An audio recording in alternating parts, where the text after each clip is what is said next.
Hello, friends. Did you know that nearly 80% of those who watch my videos aren't subscribed? If you enjoy the content, I'd truly appreciate it if you hit that subscribe button. It helps a lot. Also, don't forget to leave a like and share your thoughts in the comments. Your interaction not only supports the channel's growth, but also helps these stories reach more people. Thank you all for being here. By the way, where are you watching from? Let me know in the comments.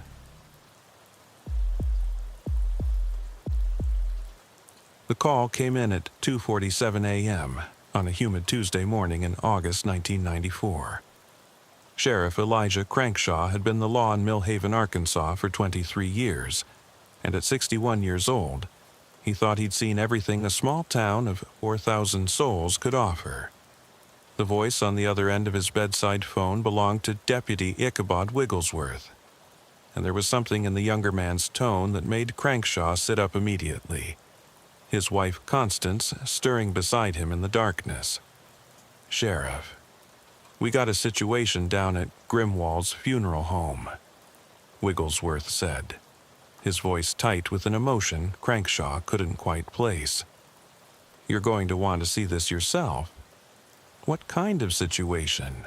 Crankshaw asked, already reaching for his uniform hanging on the back of the bedroom door. I don't rightly know how to explain it, Sheriff. Mrs. Mehitable Thornberry called it in. She was walking past the funeral home, said she does that sometimes when she can't sleep, on account of her husband being buried in the cemetery out back. And she saw lights on in the basement. Lights that were moving around. Probably just Silas working late, Crankshaw said, though something about the situation already felt off. Silas Grimwald had been the town's mortician for nearly 40 years, taking over the business from his father before him. The man was peculiar, certainly, but harmless enough. "That's what I thought too, Sheriff. But when I went to check it out..." Wigglesworth paused, and Crankshaw could hear him swallow hard over the line. "The front door was wide open, and there's a smell coming from inside. Not the usual formaldehyde smell, neither. Something else. Something wrong." Crankshaw told Wigglesworth to wait for him outside the building, and not to let anyone else near the premises. He dressed quickly, kissed Constance on the forehead when she asked if everything was all right. "Just checking on something, dear, go back to sleep," and drove through the empty streets of Millhaven toward the funeral home that sat like a Gothic monument on the corner of Elm and Meridian. The Grimwald Funeral Home had served Millhaven since 1892, a Victorian mansion converted to its current purpose by Silas's grandfather. 3 stories of weathered gray wood and elaborate gingerbread trim, it looked exactly like what it was. A house where the dead were prepared for their final rest.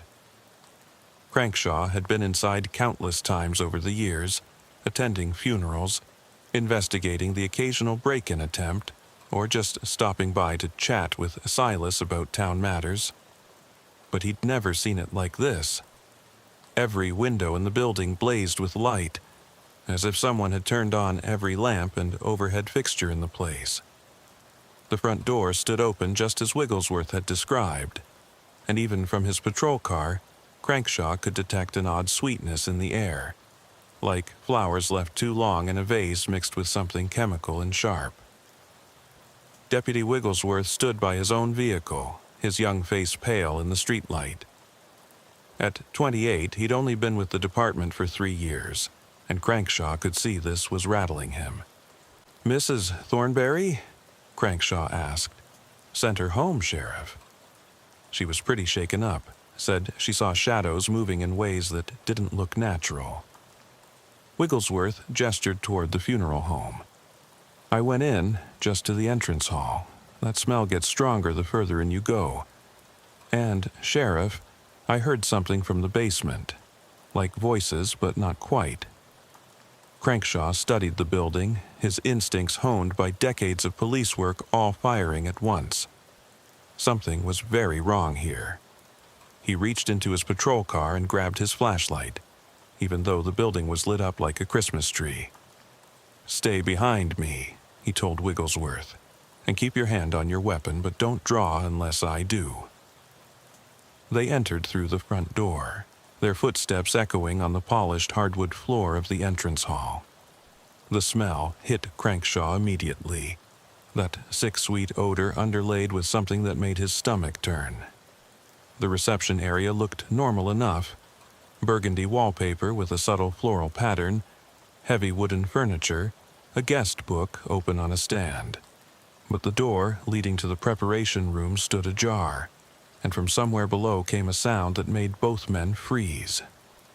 It was humming, a tuneless, wandering humming that seemed to come from multiple throats at once. "Silas?" Crankshaw called out, his voice carrying through the building. "Silas Grimwald, this is Sheriff Crankshaw. You in here?" The humming stopped abruptly, as if cut off by a switch. The silence that followed was somehow worse than the sound had been. Crankshaw moved forward, pushing through the door into the preparation area. This was where bodies were embalmed, dressed, and placed in caskets for viewing.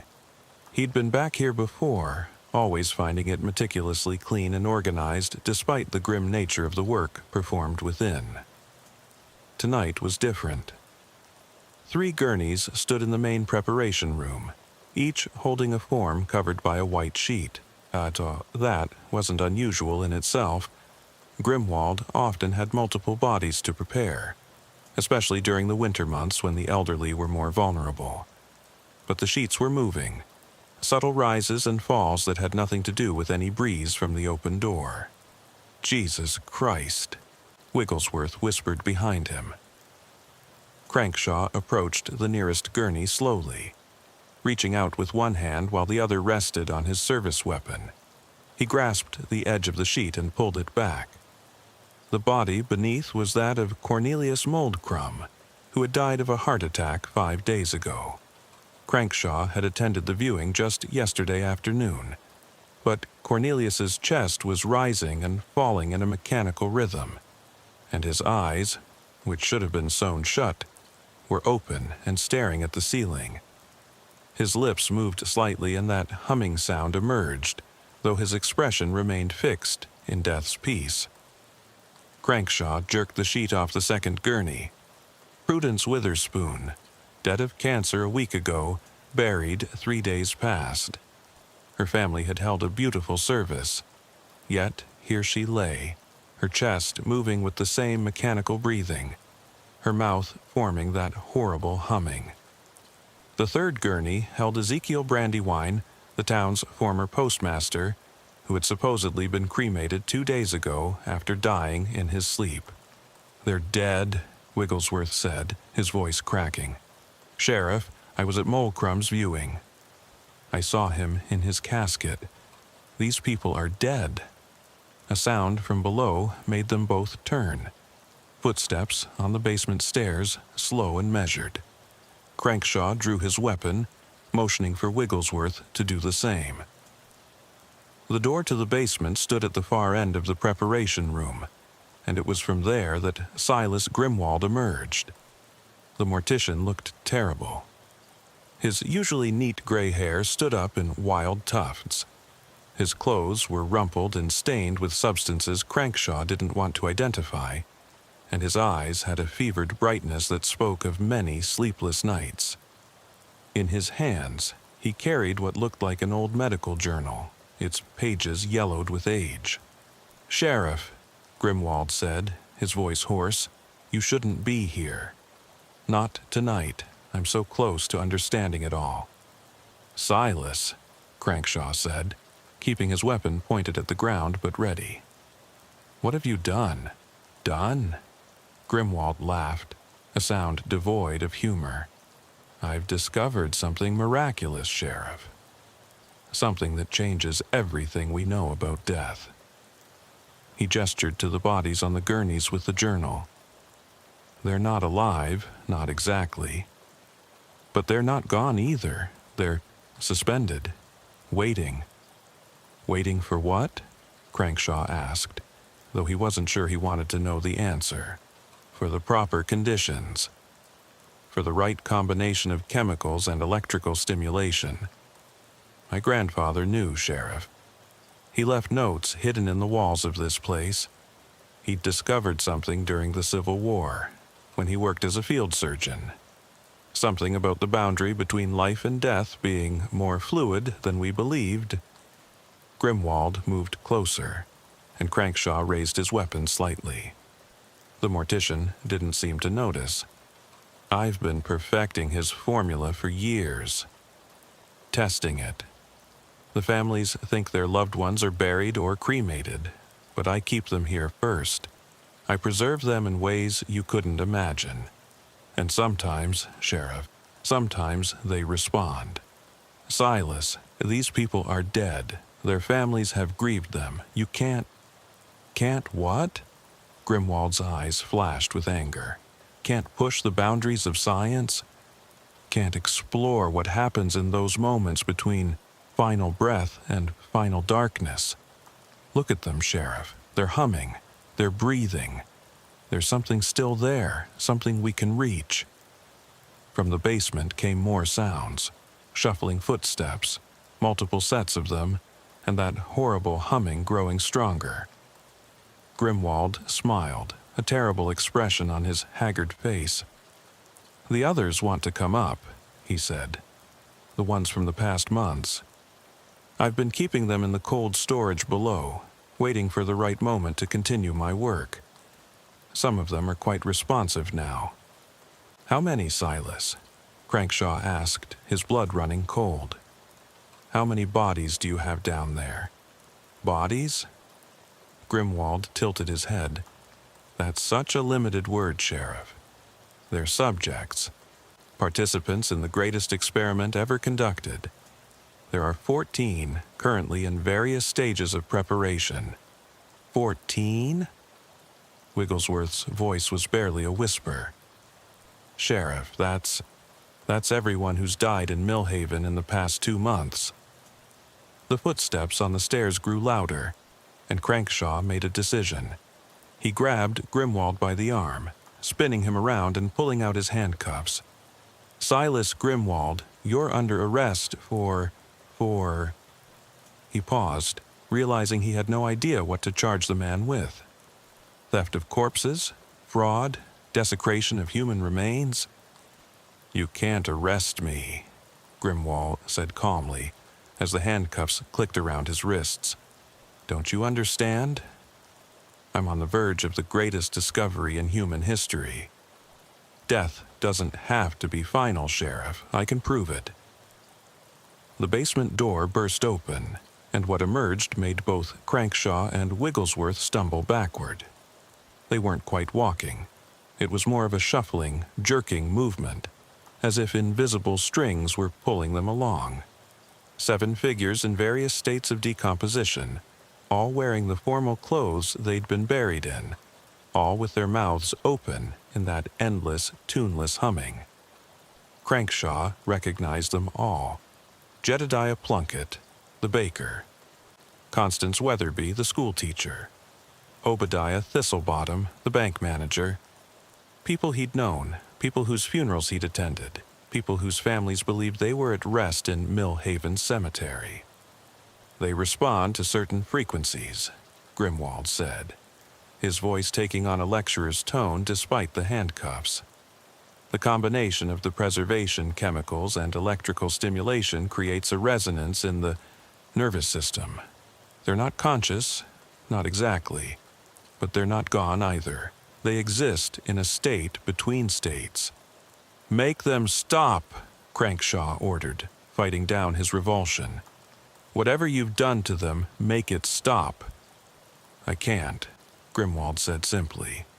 Once the process begins, it has to run its course. They'll return to dormancy eventually, probably within an hour or 2. The chemical reaction isn't sustainable without continuous application. As if responding to his words, the corpses began to move more purposefully, spreading out across the preparation room. Their humming grew louder, taking on an almost melodic quality that made Crankshaw's skin crawl. We need to get out of here, Wigglesworth said urgently. "Sheriff, we need backup. We need the state police. We need—" One of the corpses, Constance Weatherby, turned toward them with jerky, bird-like movements. Her dead eyes seemed to focus on Wigglesworth, and she took a shuffling step in his direction. The deputy raised his weapon with shaking hands. "Don't shoot!" Grimwald cried out. "You don't understand. They're still people. They're still—" The sound of shattering glass cut him off. More figures were pressing against the windows from inside, their hands leaving smears on the glass. How many more were down in that basement? "Out!" "Now!" Crankshaw ordered, pushing both Grimwald and Wigglesworth toward the exit.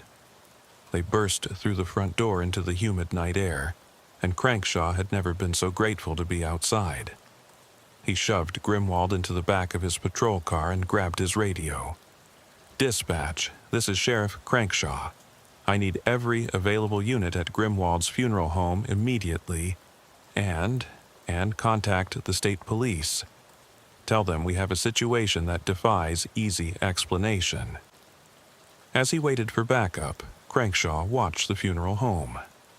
Through the lit windows, he could see shadows moving in ways that shouldn't be possible, and that horrible humming continued to drift out into the night. Beside him, Wigglesworth was pale and shaking. "Sheriff," the deputy said quietly, "what are we going to tell the families?" Crankshaw didn't have an answer. How did you tell someone that their loved one's funeral had been a lie? That the person they'd mourned and buried was actually being kept in a madman's basement, subjected to experiments that blurred the line between death and something else? "We tell them the truth," he said finally, "whatever that turns out to be." By dawn, the state police had arrived along with a hazmat team and several officials from the Arkansas Department of Health. The bodies, Crankshaw refused to think of them as anything else, had indeed returned to dormancy as Grimwald predicted. They were carefully removed and transported to the state medical examiner's office for proper examination and eventual release to their families. The basement revealed worse horrors. Not just the 14 recent dead, but evidence of years of experimentation. Grimwald had kept meticulous records, documenting his attempts to bridge what he called the gap between cessation and conclusion. Some of his notes dated back 20 years. The investigation that followed would haunt Sheriff Elijah Crankshaw for the rest of his days. What they found in Silas Grimwald's records wasn't just the work of a madman. It was the systematic documentation of a decades-long obsession that had infected the very heart of Millhaven. 3 days after the initial discovery, Crankshaw sat in his office with State Police Detective Mordecai Blackthorne, a thin man with sharp features who'd been sent from Little Rock to help make sense of the situation. Spread across Crankshaw's desk were dozens of Grimwald's journals, photographs, and chemical formulas that neither man fully understood. "According to these records," Blackthorne said, adjusting his wire-rimmed spectacles, "Grimwald has been conducting these experiments since at least 1974. That's 20 years, Sheriff. 20 years of families thinking their loved ones were at peace." Crankshaw rubbed his tired eyes. He'd barely slept since that night at the funeral home. Every time he closed his eyes, he saw those bodies moving with their mechanical breathing, heard that horrible humming. How many victims are we talking about? "That's the thing," Blackthorne replied, pulling out a ledger marked with dates going back 2 decades. "Grimwald doesn't see them as victims. In his mind, he was giving them a chance at something more. He has detailed notes on over 200 subjects, as he calls them." 200? Crankshaw felt sick. "That's impossible. We'd have noticed." "Would you?" Blackthorne interrupted gently. "Think about it, Sheriff. He didn't keep them all. According to these notes, he would select specific subjects based on certain criteria: age, cause of death, physical condition. He'd conduct his experiments, then properly bury or cremate them before families became suspicious. The ones you found that night were just his most recent batch. Crankshaw stood and walked to his window, looking out at Main Street. Millhaven looked so normal, so peaceful. People went about their business, shopping at Henderson's General Store, having lunch at the Copper Kettle Diner. How many of them had buried family members who'd been subjected to Grimwald's experiments? "We have to tell them," he said quietly. "The families have a right to know." "The State Attorney General's office is advising against full disclosure," Blackthorne said carefully. "The panic it would cause, the lawsuits, the trauma of not knowing if your loved one was among the experimented upon. They're suggesting a limited statement about improper handling of remains." "That's not enough." Crankshaw turned back to face the detective. These people trusted Grimwald with their most vulnerable moments. They trusted him with their dead. A knock at the door interrupted them. Deputy Wigglesworth entered, his face grave. "Sheriff, we've got a problem. Widow Thornberry is here, and she's demanding to speak with you. She says she knows about others." Mehitable Thornberry sat in the station's small interview room, her weathered hands folded in her lap.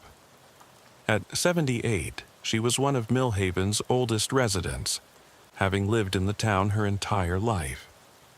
Her husband Josiah had been buried in Millhaven Cemetery 15 years ago, or so she'd believed. "I always wondered," she said without preamble when Crankshaw entered. "Josiah looked wrong in his casket. Not peaceful, like they're supposed to look. His face was twisted, like he'd been struggling with something." "Mrs. Thornberry, let me finish, Sheriff. I need to say this."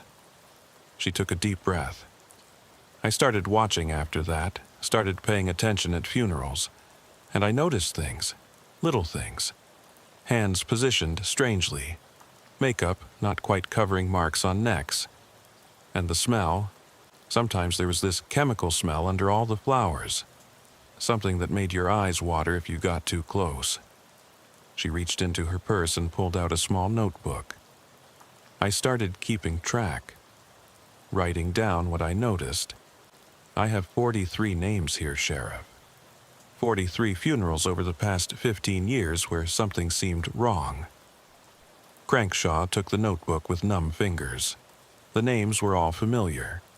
People he'd known, whose services he'd attended. Beside each name, Mehitable had made careful notes. Bruising on wrists visible despite makeup. Strange position of head. Chemical smell very strong. Grimwald seemed nervous during viewing. "Why didn't you say anything before?" Crankshaw asked. Mehitable's eyes filled with tears. "Who would have believed me? An old widow making wild accusations about the town's respected mortician? And part of me didn't want to know. If Josiah had been, if something had been done to him, I couldn't bear the thought." That afternoon, Crankshaw and Blackthorne descended into the funeral home's basement with a full forensics team. What they found there defied belief. Grimwald had constructed an elaborate laboratory hidden behind what appeared to be a simple storage area. Examination tables with leather restraints. Electrical equipment that looked like it belonged in a hospital from the 1950s. Shelves of chemicals and preservatives. Some labeled with formulae that the hazmat team couldn't identify. But it was the cold storage area that proved most disturbing. Behind a heavy door marked with temperature warnings, they found them. Not bodies. Grimwald had been telling the truth when he said the recent ones were all they'd kept. Instead, they found samples. Hundreds of small vials, each carefully labeled with a name and date, containing tissue samples from what Grimwald's notes called his subjects. He was collecting them, Blackthorne said, his professional composure finally cracking. Like a scientist collecting specimens. He has tissue samples from every single person he experimented on. Among the samples, they found one labeled Josiah Thornberry, 1979, promising respiratory response to Formula 17. The full extent of Grimwald's experiments became clearer as they decoded his journals.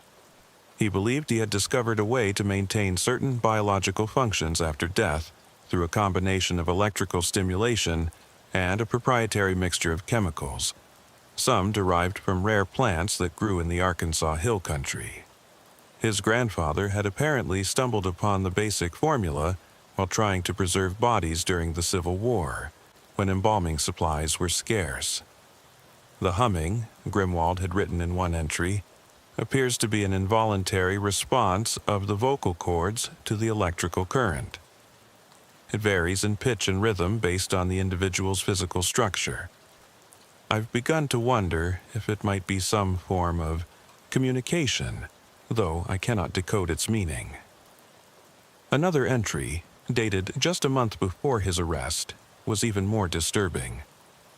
Subject 194, Ezekiel Brandywine, showed remarkable preservation. Despite being clinically dead for 72 hours before treatment, muscular response was achieved within 6 hours of application. The eyes tracked movement for nearly 30 minutes before returning to fixed dilation. I am convinced that consciousness, or some echo of it, persists far longer than medical science believes. Crankshaw found himself assigned to interview Grimwald in the county jail while awaiting trial. The mortician had been deemed mentally competent by state psychiatrists, though they noted an unusual detachment from conventional moral frameworks. He seemed eager to talk, especially about the scientific aspects of his work. "You have to understand, Sheriff," Grimwald said during their third interview, his hands gesturing animatedly despite the shackles. "Death isn't an event, it's a process. And that process can be slowed, manipulated, even partially reversed. What I was doing wasn't desecration, it was exploration. You were experimenting on people without consent," Crankshaw said flatly. "You lied to grieving families." "I gave them perfect funerals," Grimwald countered. "Beautiful services, peaceful viewings. They saw what they needed to see. And afterward, when my work was complete, I gave their loved ones proper burials. The families were never harmed by knowledge they couldn't understand." "What about the ones who responded? The ones who showed signs of whatever it was you thought you were achieving?" Grimwald's eyes lit up with an enthusiasm that made Crankshaw's skin crawl. "Ah, those were the special ones. The ones who proved my grandfather's theories correct. You see, Sheriff, the boundary between life and death isn't a wall. It's more like a twilight zone, a gray area where certain functions can persist with the right encouragement." "You're talking about reanimation," Crankshaw said. "You're talking about bringing back the dead." No, Grimwald shook his head impatiently. "Not bringing them back. They're gone, the consciousness, the soul, whatever you want to call it. But the body remembers things. Muscle memory, cellular functions, electrical patterns in the nervous system. With the right stimulation, these can be activated even after what we call death." He leaned forward, his voice dropping to a whisper. "I had one subject, a young woman who died in a car accident. 3 days after death, I achieved full muscular response. She sat up, Sheriff. Her eyes opened. For just a moment there was something there, looking back at me. Not the woman herself, but an echo, a shadow of what had been. What happened to her? The same thing that happens to all of them eventually. The process isn't sustainable. The chemicals break down, the electrical patterns dissipate. The body returns to true death. But for those few moments or hours, something persists. Something that shouldn't exist, but does." The interview was interrupted by Deputy Wigglesworth, who knocked urgently on the door. "Sheriff, you need to come quickly." There's been an incident at the cemetery. Millhaven. Cemetery occupied 20 acres on the eastern edge of town. A peaceful place shaded by ancient oak trees. Or it had been peaceful. Now, a section near the back had been cordoned off with yellow tape, and several deputies stood guard while a growing crowd of townspeople gathered at a respectful distance. Started about an hour ago, Wigglesworth explained as they approached. Groundskeeper was doing his morning rounds when he noticed the ground here was disturbed. Not just one grave, a whole section. Crankshaw looked at the area in question and felt his heart sink. 7 graves showed signs of disturbance, not excavated, but the earth above them was churned and displaced, as if something had moved beneath it. Small mounds of dirt were pushed up in patterns that made no sense. These are all recent burials, Wigglesworth continued, consulting his notebook. All within the last 2 months. All prepared by Grimwald before his arrest. One of the graves belonged to Cornelius Moldcrum, one of the bodies they'd found that night in the funeral home. His family had insisted on immediate burial after the body was released, wanting to put the nightmare behind them. Now, the earth above his grave showed a distinctive pattern of upheaval, forming what almost looked like a path from the grave to the cemetery fence. "You think?" Wigglesworth couldn't finish the question. "No," Crankshaw said firmly. "Whatever Grimwald did to these people, they're dead. They're not climbing out of graves. This is something else. Maybe ground settling, maybe animals."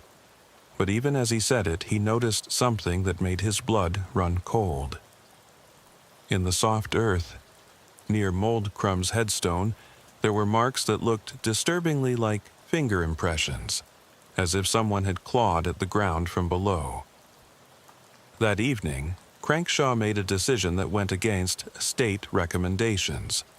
He called a town meeting at Millhaven Baptist Church, the only building large enough to hold everyone who wanted answers. Nearly the entire town showed up, filling every pew and lining the walls. "I'm going to tell you the truth," Crankshaw began, standing at the pulpit and looking out at the sea of familiar faces. "All of it. You deserve to know what's been happening in our town." He told them everything.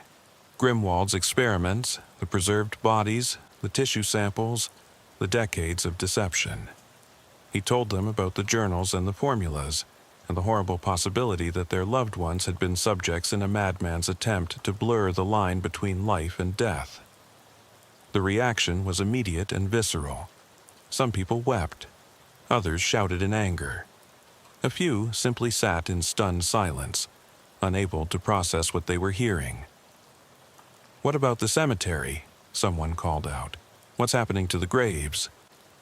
"We're investigating," Crankshaw said. "We don't have answers yet, but we will. I promise you that." Old Zachariah Dankworth stood up in the back row, his voice shaking with rage. "My wife Hepzibah died 5 years ago. Grimwald handled her funeral.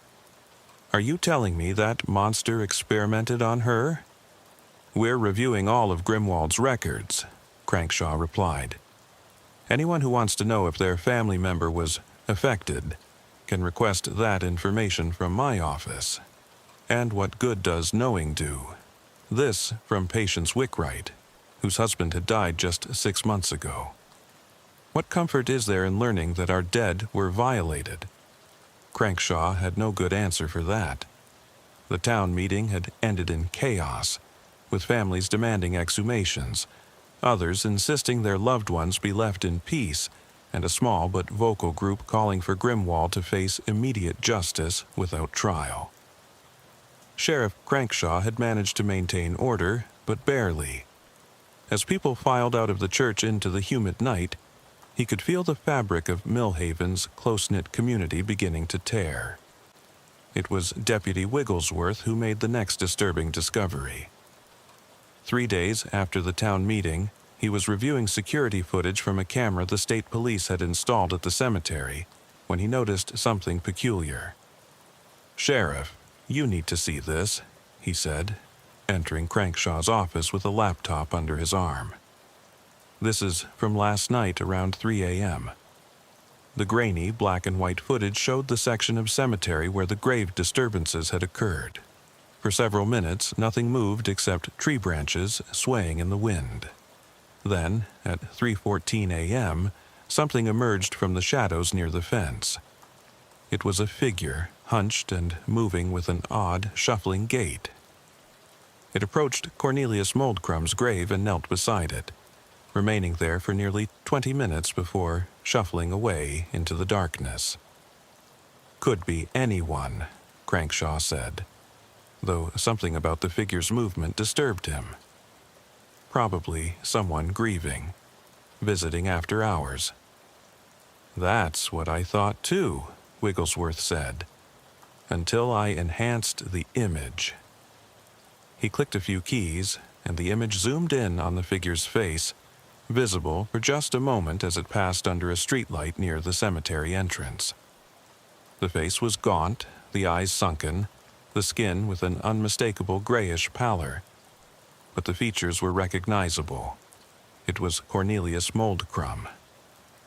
"That's impossible," Crankshaw said flatly. "Moldcrum is dead. We buried him ourselves. This is someone playing a sick joke." But even as he said it, he remembered the mechanical breathing, the horrible humming, the way those bodies had moved in Grimwald's funeral home. He thought of the finger marks in the disturbed earth above Moldcrum's grave. "There's more," Wigglesworth said quietly. He pulled up footage from the previous 4 nights. Each showed similar figures visiting the cemetery, always between 2 and 4 a.m., always moving with that same shuffling gait. One looked like Prudence Witherspoon. Another resembled Ezekiel Brandywine. "We need to verify these graves haven't been disturbed from the outside," Crankshaw said, his mind racing. "Get a team together." "We're doing this quietly. No need to panic the town further." That afternoon, under the pretense of maintenance work, they examined the disturbed graves more carefully. What they found defied explanation. The coffins were intact, but ground-penetrating radar showed unusual voids in the soil around them, as if something had moved through the earth itself without actually digging. Dr. Thaddeus Mumford from the State Forensics Lab was called in to consult. A small man with nervous habits and thick glasses, he spent hours analyzing soil samples and reviewing Grimwald's chemical formulas. "Sheriff, I'm going to tell you something that goes against every scientific principle I hold dear," he said finally, pulling off his glasses to clean them obsessively. "These chemicals Grimwald was using, some of them are completely unknown to modern science. The molecular structures don't make sense. They shouldn't exist, let alone function." "What are you saying?" "I'm saying that whatever Grimwald injected into those bodies, it's still active. The compounds are breaking down very slowly, releasing energy as they do. It's possible, and I can't believe I'm saying this, that this chemical reaction could cause involuntary movement in dead tissue for weeks, maybe months after application." "Movement? Like walking around and visiting graves?" Dr. Mumford shook his head. "Not conscious movement. Think of it more like a wind-up toy, slowly unwinding. The muscles contract and release based on chemical signals, creating motion without intent or awareness. The body moves, but there's no mind directing it. Then, how do they find their way to the cemetery? That's what I can't explain. Unless..." Mumford paused, looking uncomfortable. "There's a theory in neuroscience about cellular memory. The idea that certain patterns of behavior become so ingrained that they persist at a cellular level. These people visited this cemetery in life, walked these paths. Perhaps the chemical reaction is somehow triggering these deeply embedded patterns."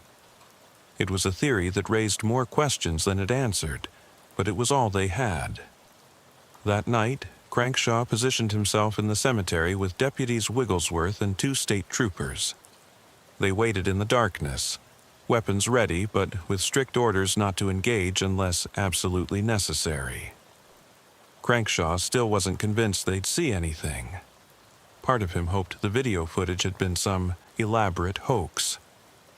At 2:47 a.m., his doubts were shattered. They came from different directions, emerging from the woods that bordered the cemetery's eastern edge. 3 figures moving with that distinctive shuffling gait the cameras had captured. In the moonlight, Crankshaw could see their burial clothes. Mold Crumb in his best Sunday suit, Prudence Witherspoon in the blue dress her family had chosen for her viewing, and a third figure he recognized as Barnabas Creekmore, the town's former barber who had died 2 weeks ago. "Nobody move," Crankshaw whispered into his radio. "Just observe." The figures moved through the cemetery with apparent purpose, each going to their own grave. They stood there, swaying slightly, making no sound except for the rustling of their clothes in the wind. Mold Crumb's hands moved in small, repetitive gestures, as if he were dealing cards. Something his widow had mentioned he did constantly in his final years, even in his sleep. After about 15 minutes, they began to move again, but not back toward the woods. Instead, they converged on a single point, a freshly dug grave prepared for a funeral the next morning. They stood around it in a rough circle, their heads tilted down as if looking into the empty hole. Then they began to hum. It was the same tuneless, horrible humming Crankshaw had heard in the funeral home, but now there was something almost ritualistic about it. The 3 figures stood perfectly still, their voices creating a discordant harmony that made Crankshaw's teeth ache. "Should we intervene?" Wigglesworth's voice crackled over the radio. Before Crankshaw could answer, the figures stopped humming and began to walk away, each returning to the direction from which they'd come. Within minutes, they had vanished into the darkness of the woods. "Follow them," Crankshaw ordered. "Carefully. I want to know where they go." The team split up, each tracking one of the figures. Crankshaw himself followed Mold Crumb's trail, using night vision equipment to maintain visual contact while staying at a safe distance. The figure moved through the woods with surprising steadiness, following what seemed to be an established path. After about a mile, the trail led to an old storm cellar on the abandoned Wickford property. The heavy wooden doors were standing open, and Mold Crumb descended into the darkness below. Crankshaw waited several minutes before approaching, then carefully made his way down the stone steps. The cellar was larger than expected, extending well beyond the foundation of the long demolished house above. And it wasn't empty. 7 figures stood against the walls, perfectly still, like mannequins in storage. All were people who had died in recent months, all prepared by Grimwald before his arrest. In the center of the cellar was something else, a complex arrangement of copper pipes and glass containers connected by rubber tubing, all surrounding what looked like an old electric chair that had been heavily modified. The apparatus was humming with electricity, despite the property having been without power for decades. "Sheriff, you reading this?" Wigglesworth's voice came through the radio. "I followed Witherspoon to another cellar about a half-mile from your position. Same situation, multiple bodies, some kind of machinery." The 3rd trooper reported similar findings at a 3rd location. "Don't approach the bodies," Crankshaw ordered. "Pull back and establish a perimeter. We're calling in the hazmat team." As he backed toward the stairs, one of the figures against the wall moved its head slightly, tracking his movement. It was Minerva Golightly, the town librarian who had died of pneumonia 3 weeks ago. Her eyes were open but unfocused, and her mouth moved as if trying to form words. By dawn, 3 sites had been secured, and 17 animated corpses had been discovered. The machinery in each cellar was carefully documented and dismantled by specialists, who determined that Grimwald had somehow created self-sustaining electrical generators powered by the chemical decomposition of organic matter, essentially using the bodies themselves as batteries.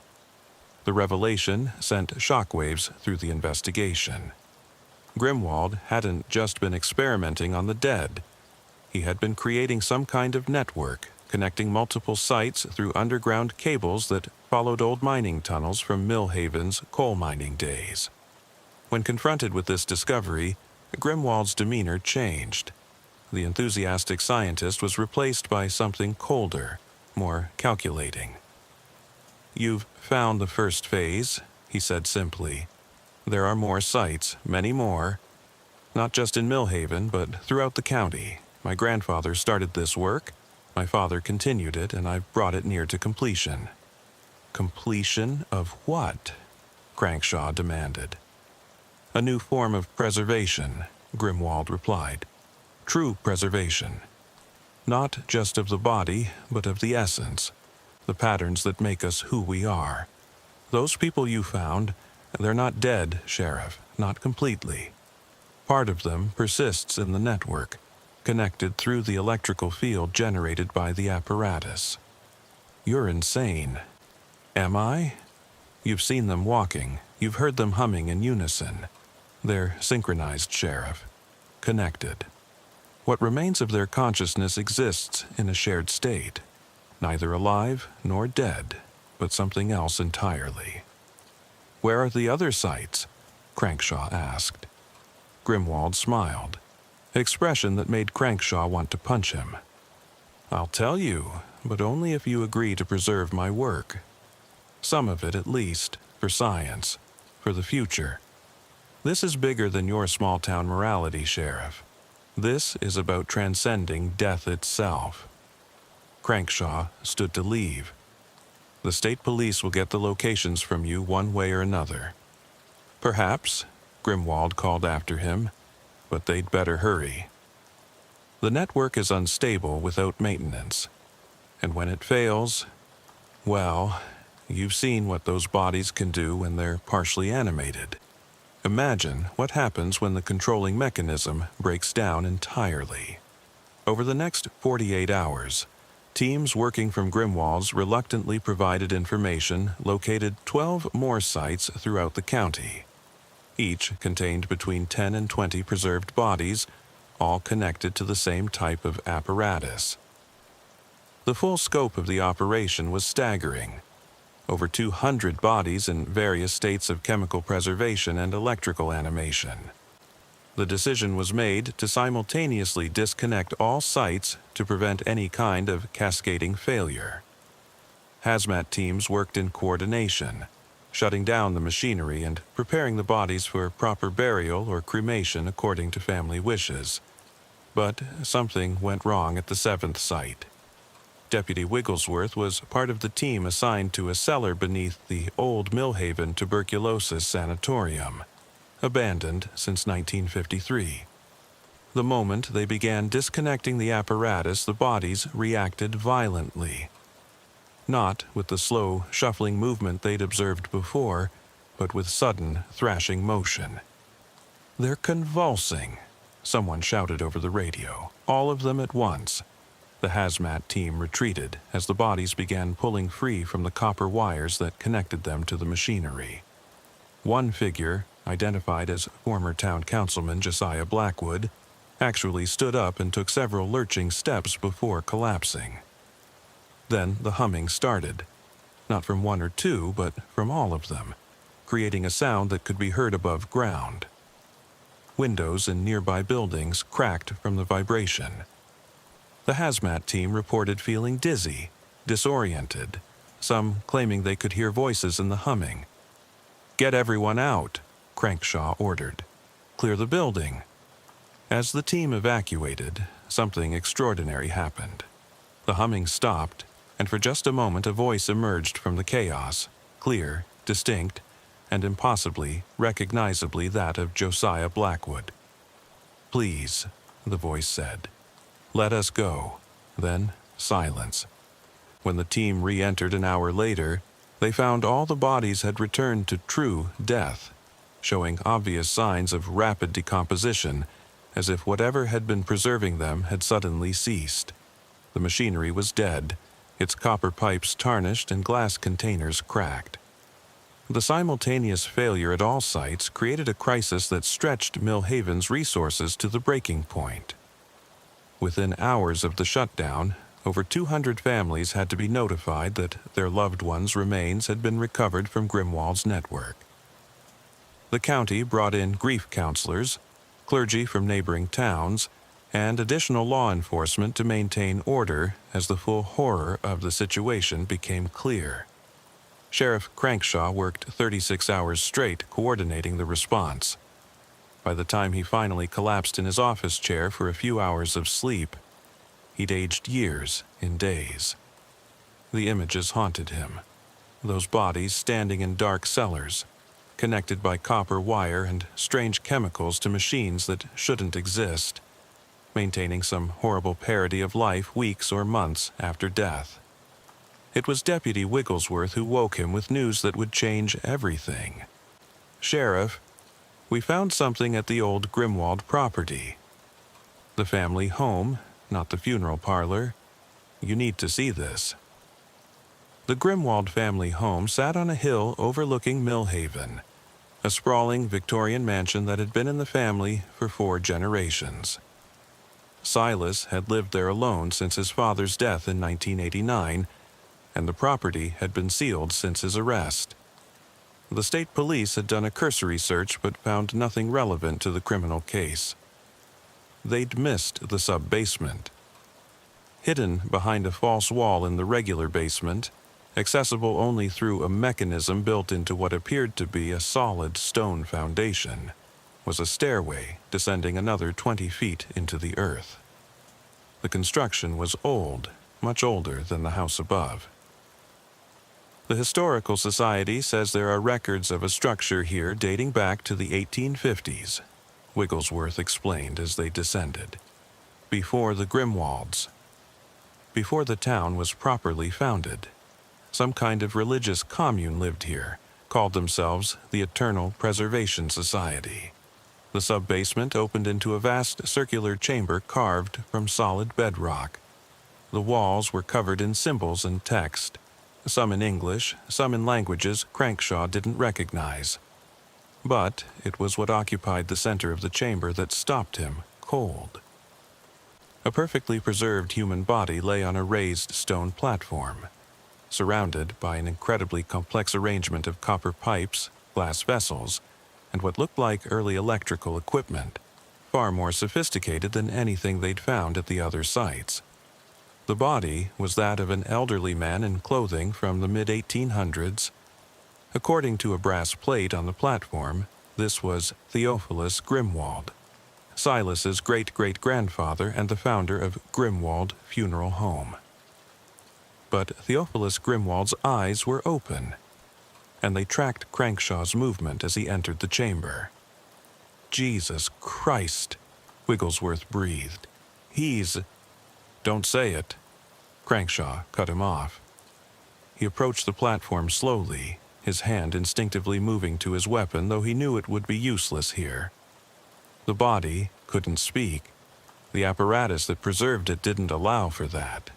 But the eyes were alert, aware, undeniably conscious in a way that none of the other preserved bodies had been. On a table nearby lay dozens of journals, the oldest dating back to 1851.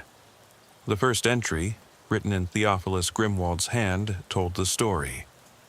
"I have discovered the secret that has eluded mankind since Eden, the preservation of consciousness beyond the failure of flesh. The indigenous peoples of this land knew parts of it. The ancient Egyptians understood other aspects, but I have combined their knowledge with modern scientific principles to achieve true preservation. Not mere mummification, not the false sleep of suspended animation, but a genuine continuation of awareness beyond death. I submit myself as the first complete test. If you are reading this, then I have succeeded." The journals that followed, written by successive generations of Grimwalds, documented their attempts to understand and perfect Theophilus's work. Each generation had added to the network, improved the chemicals, refined the electrical systems. Silas hadn't been a lone madman. He'd been the latest in a family tradition stretching back more than a century and a half. "We need to evacuate this site," Crankshaw said. "Get the state police, the FBI, whoever deals with this." But as they turned to leave, every piece of electrical equipment in the chamber suddenly activated.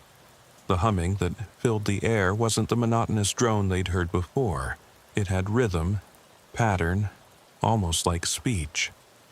The temperature dropped 20 degrees in seconds, and their flashlights flickered and died.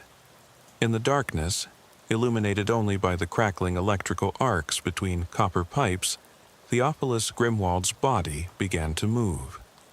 Not the jerky, mechanical movement of the others, but smooth, deliberate motion.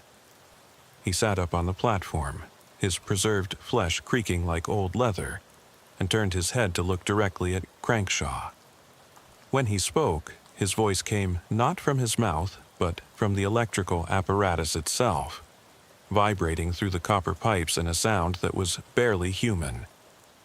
"You have destroyed everything."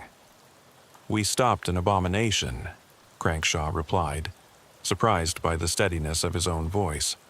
"Abomination?" The word echoed through the chamber. "I preserved them. They existed in the network, together, forever. Now they are truly dead." "They were dead the moment they stopped breathing," Crankshaw said. "What you did, what your family did, was wrong." "Wrong?" Theophilus's preserved features couldn't form expressions, but something in his eyes conveyed infinite sadness. "I felt them all, every consciousness preserved, connected. A choir of souls." No, silence. The electrical activity intensified, and more voices joined Theophilus's, not from other bodies, but from the machinery itself, as if the copper and glass had somehow retained echoes of all who had been connected to the network. "Sheriff!" Wigglesworth grabbed his arm. "We need to get out now." But Crankshaw stood transfixed as the voices rose in volume. Hundreds of them, maybe thousands. Every person who had ever been connected to the Grimwald network over the past century and a half. He could hear fragments of words, names, pleas, and underneath it all, that horrible humming that had started it all. "They are angry." Theophilus's voice cut through the chaos. "They were at peace in the network. You have condemned them to true oblivion." The stone platform began to crack, fractures spreading across the floor of the chamber. Whatever power source had maintained this place for over a century was failing catastrophically. Crankshaw grabbed Wigglesworth and ran for the stairs as the chamber began to collapse behind them. They barely made it out before the entire sub-basement imploded, taking a significant portion of the house above with it. The sinkhole that remained was 30 feet deep and still settling when emergency crews arrived. Silas Grimwald watched the smoke rising from his family home from his cell window in the county jail. When Crankshaw came to inform him of what they'd found and what had been destroyed, the mortician showed no emotion. "So it ends," he said quietly. 4 generations of work destroyed by fear and ignorance. Your great-great-grandfather," Crankshaw began. "Is finally at peace," Grimwald interrupted. "True death, as you call it. Perhaps it's better this way. The network was never meant to last forever. Nothing is." "Those voices," Crankshaw said, "were they real? Were those people somehow still conscious in your network?" Grimwald was quiet for a long moment. "What is consciousness, Sheriff? Is it the firing of neurons? The movement of electricity through tissue? Or is it something more? My family believed that consciousness creates patterns. In the brain, in the body, in the very air around us. Those patterns can be preserved, maintained, even shared. That's not an answer. It's the only answer I have. Whether those voices were real consciousness or just electrical echoes, I can't say. But I choose to believe that we gave those people something beyond the darkness of the grave. A continuation, however strange, however impossible it might seem. The investigation continued for months. The full extent of the Grimwald network was mapped, revealing connections to similar operations in 3 other states, all run by families with ties to the original Eternal Preservation Society. All were shut down, their preserved bodies properly laid to rest. The final death toll was staggering. Over 3,000 bodies had been connected to various networks over the past century and a half. Most families chose not to know if their loved ones had been among them. The few who did request the information often regretted it. Millhaven never fully recovered. Within 2 years, nearly 1/3 of the population had moved away, unable to live with the knowledge of what had happened beneath their feet for generations. The town cemetery was largely abandoned, its graves too tainted by association with Grimwald's experiments. Sheriff Crankshaw retired 6 months after the investigation concluded. The official reason was stress-related health issues, but those close to him knew the truth. He couldn't stop hearing the voices from that chamber, couldn't stop wondering if they'd destroyed something, more than just an abomination. Deputy Wigglesworth took over as sheriff and served with distinction for many years, but he never spoke of what they'd witnessed in that sub-basement. Some things, he reasoned, were better left buried. Silas Grimwald was convicted on multiple counts of abuse of a corpse, fraud, and various other charges. He received a life sentence, which he served quietly, spending his time writing letters to scientific journals that were never published, and maintaining that his work would one day be vindicated. He died in prison in 2001, 7 years after his arrest. His body was cremated immediately, the ashes scattered in an undisclosed location to prevent any possibility of his remains becoming a shrine for those who might seek to continue his work. But rumors persisted. Hunters reported strange humming sounds from deep in the woods on quiet nights. Families noticed graves that seemed to settle differently than they should, and occasionally, very occasionally, someone would report seeing a figure in old-fashioned clothing walking the back roads of what remained of Millhaven, moving with purpose toward some unknown destination. The Grimwald funeral home was demolished in 1995, the land salted and left empty. But locals say that on humid summer nights, when the conditions are just right, you can still smell that sick sweet chemical odor drifting on the wind. And if you listen carefully, beneath the sound of crickets and tree frogs, you might hear something else, a tuneless humming, as if the very earth remembers what was done there and continues the song that Silas Grimwald started. The official investigation files were sealed in 1996, classified for reasons never fully explained. But Sheriff Elijah Crankshaw kept his own copies, hidden in his home until his death in 2008. His widow found them while settling his estate, along with a note in his shaking handwriting. The Grimwalds were wrong to play God with the dead. But in stopping them, I wonder if we played God too. Those voices in the chamber, they didn't sound angry about being trapped.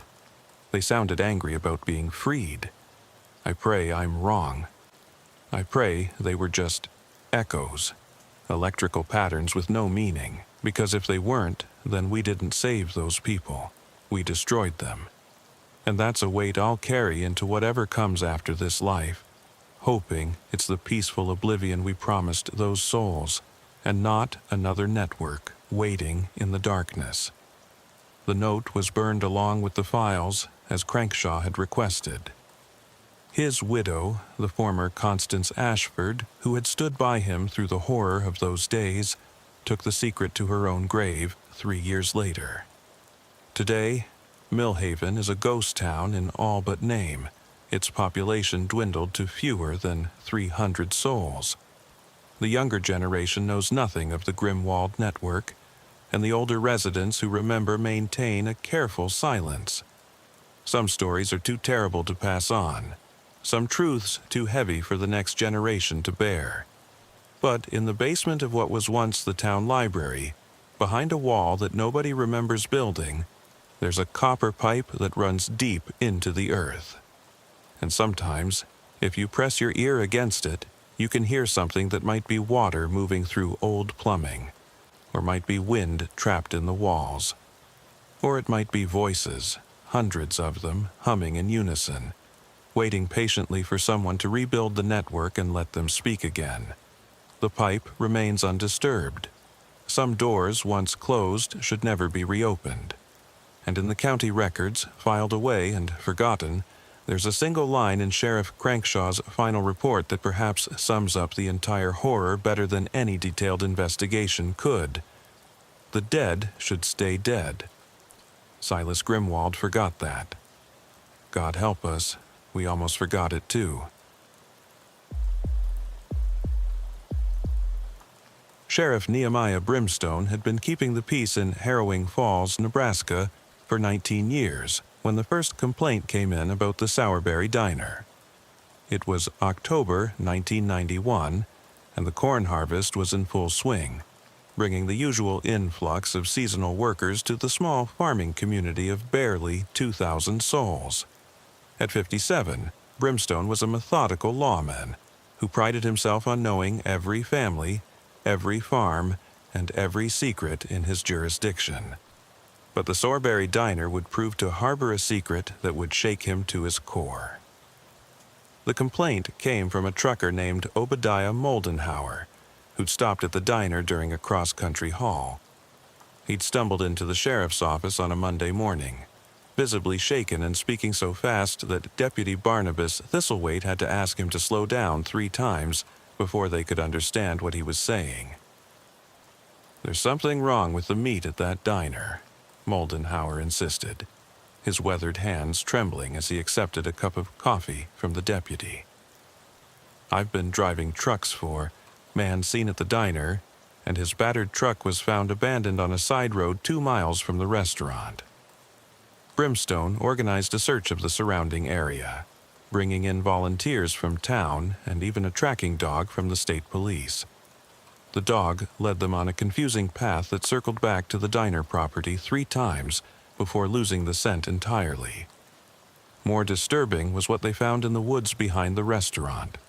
Several patches of disturbed earth, too old to be related to Wormbrand's disappearance, but suspicious nonetheless. "Sheriff, you might want to see this," Deputy Thistlethwaite called out from near a creek bed. What he'd found was a piece of torn fabric caught on a thorn bush, stained with what looked like blood. Near it, partially buried under fallen leaves, was a wallet. The driver's license inside belonged to Marcus Grimsby, a traveling salesman who'd been reported missing 6 months earlier. He'd last been seen, according to the report, getting gas in Harrowing Falls. Brimstone felt a cold weight settling in his stomach. He ordered the search expanded and called for additional resources from the state police. By evening, they'd found personal belongings from 3 other missing persons, all travelers who'd passed through the area over the past 2 years. That night, Brimstone sat in his office studying missing person reports from a 5-state area. A pattern emerged that made his blood run cold. Over the past decade, at least 17 people had vanished along the stretch of Highway 29 that ran through Harrowing Falls. Not all at once, not enough to raise immediate suspicion, but steady enough to be more than coincidence. Drifters, truckers, traveling salespeople, people whose absence might not be immediately noticed. He thought about the special meat plates at the Sourberry Diner, about that distinctive sweet flavor. about Hepzibah's cold eyes and Parmelia's knowing smile. The thought that formed in his mind was so horrible he tried to push it away, but it kept returning. The next morning, Brimstone called Judge Josiah Ironwood for a search warrant. The judge, a cautious man who'd known the Sowerberry family for decades, was reluctant. "You're talking about one of the oldest businesses in town, Sheriff. Hepzibah Sowerberry is a pillar of the community. You better have more than suspicion. I have evidence linking the area around their property to at least 4 missing persons, Judge. That's enough for a warrant." The judge signed it, but warned, "You better be right about this, Nehemiah. If you're wrong, the whole town will turn against you." The raid was planned for dawn, when the diner would be closed and the family would likely be unprepared. Brimstone assembled a team, including state police and deputies from neighboring counties. As they surrounded the property in the pre-dawn darkness, Brimstone noticed lights on in the building despite the early hour. They entered through both the front and back doors simultaneously. In the main dining area, they found Hepzibah sitting at the counter, fully dressed, as if she'd been waiting for them. Parmelia stood behind her mother, her face pale but composed. "Sheriff Brimstone," Hepzibah said calmly, "I've been expecting you." "Hepzibah Sowerberry, we have a warrant to search these premises," Brimstone announced, though something about her demeanor unsettled him. "Search away," she replied. "You'll find what you're looking for in the basement cold storage. We've been very careful about preservation." The casualness of her admission stunned everyone. Deputy Thistlethwaite moved to handcuff her, but she held up a hand.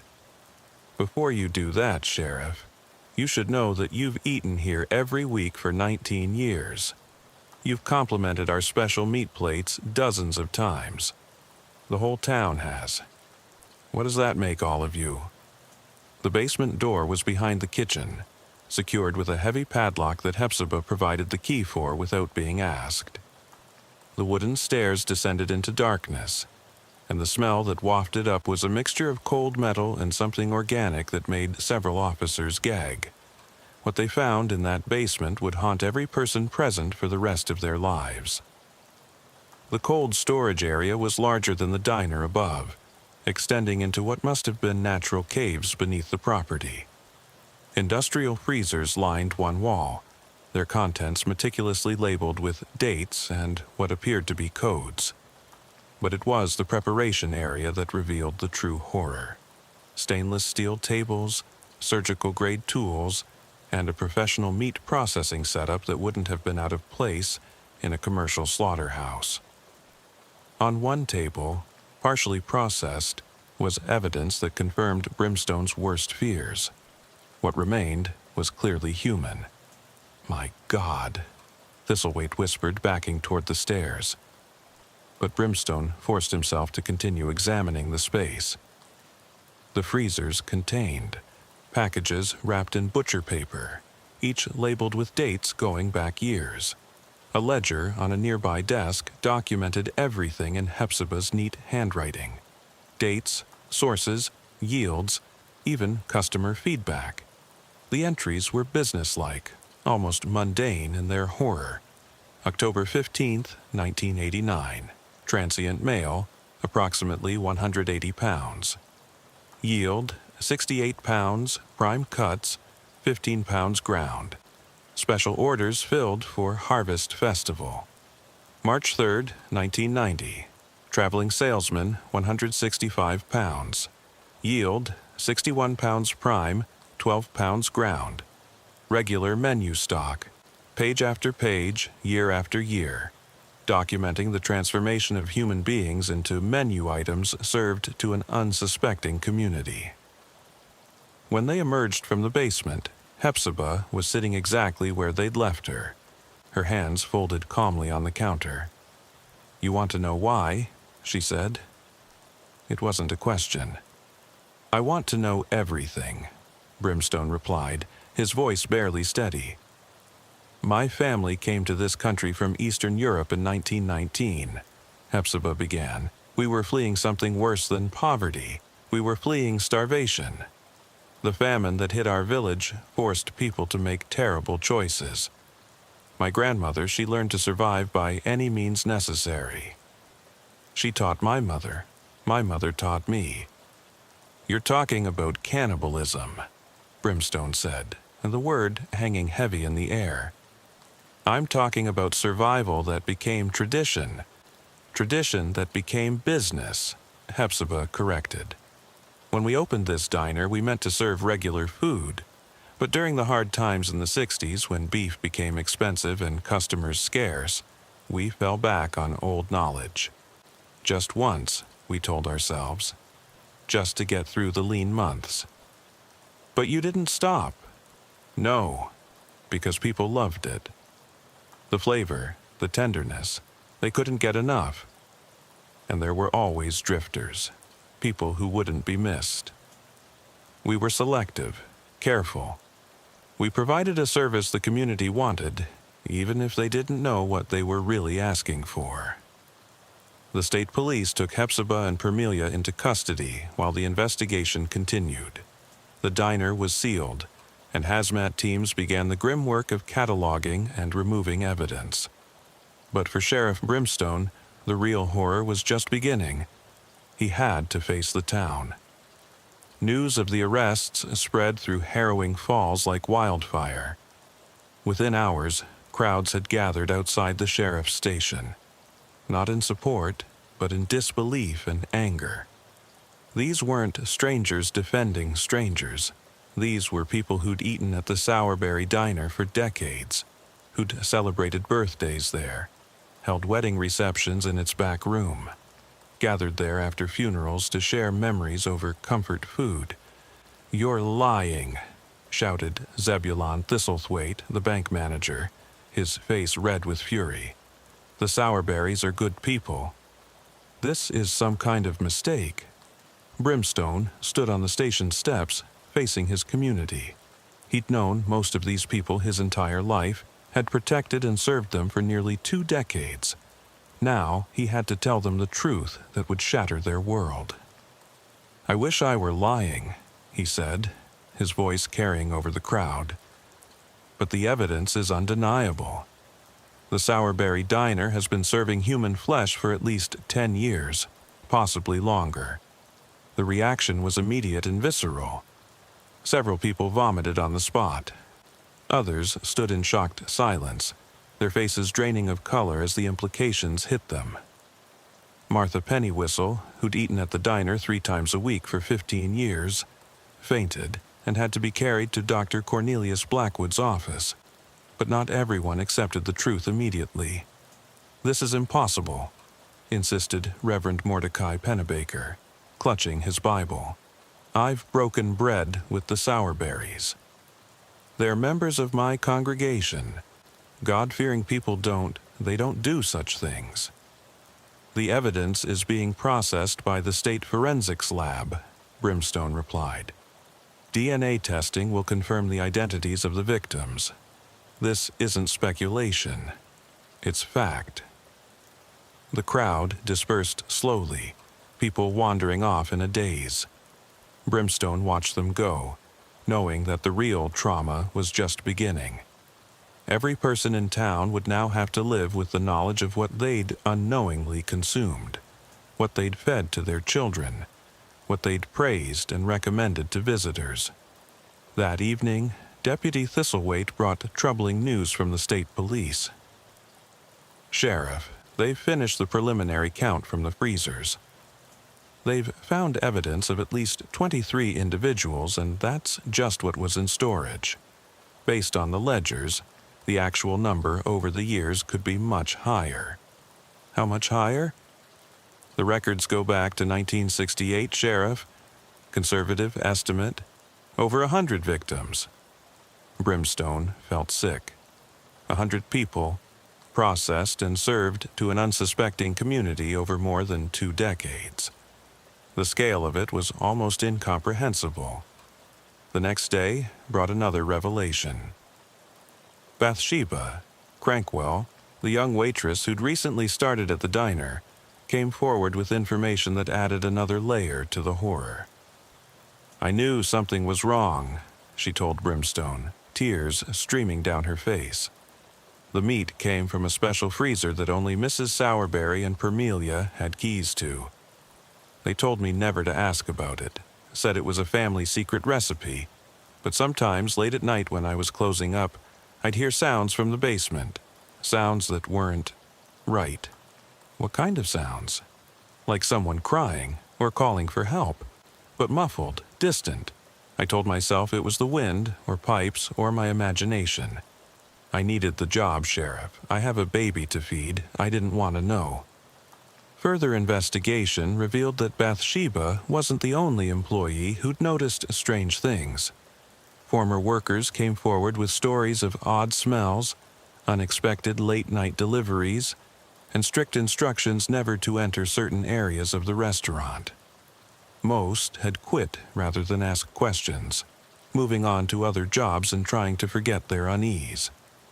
The forensic examination of the basement revealed even more disturbing details.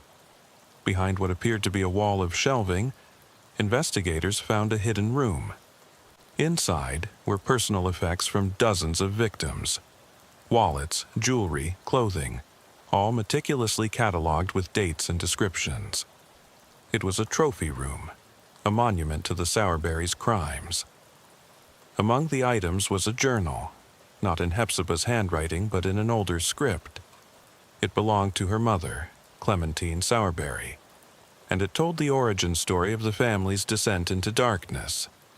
The journal, written in a mixture of English and what linguists later identified as a Romanian dialect, described the 1921 famine that had devastated their village.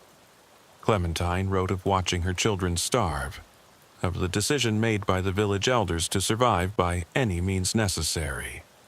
Those who died were consumed by those who lived.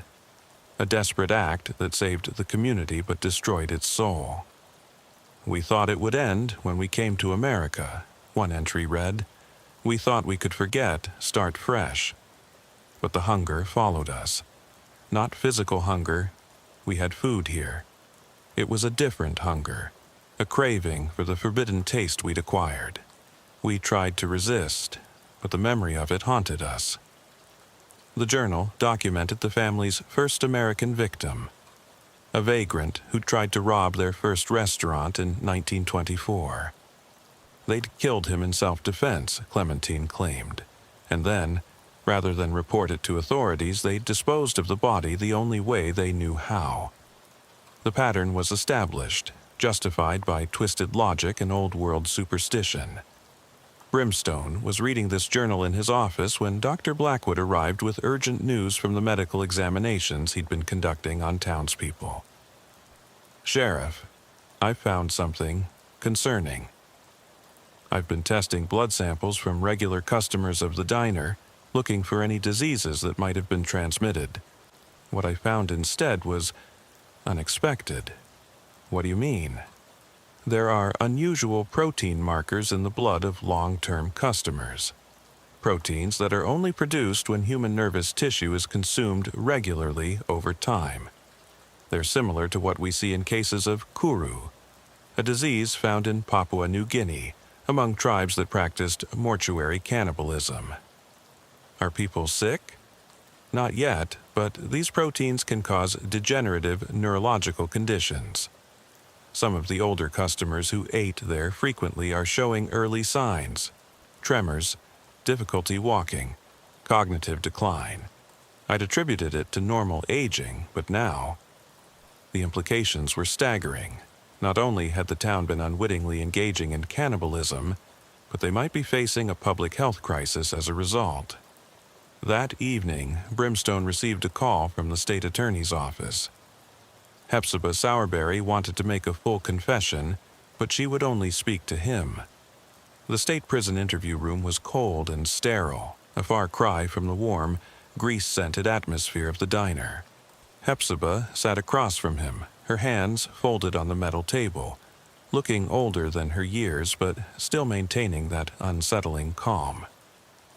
"You want to know everything," she said, echoing her words from the arrest.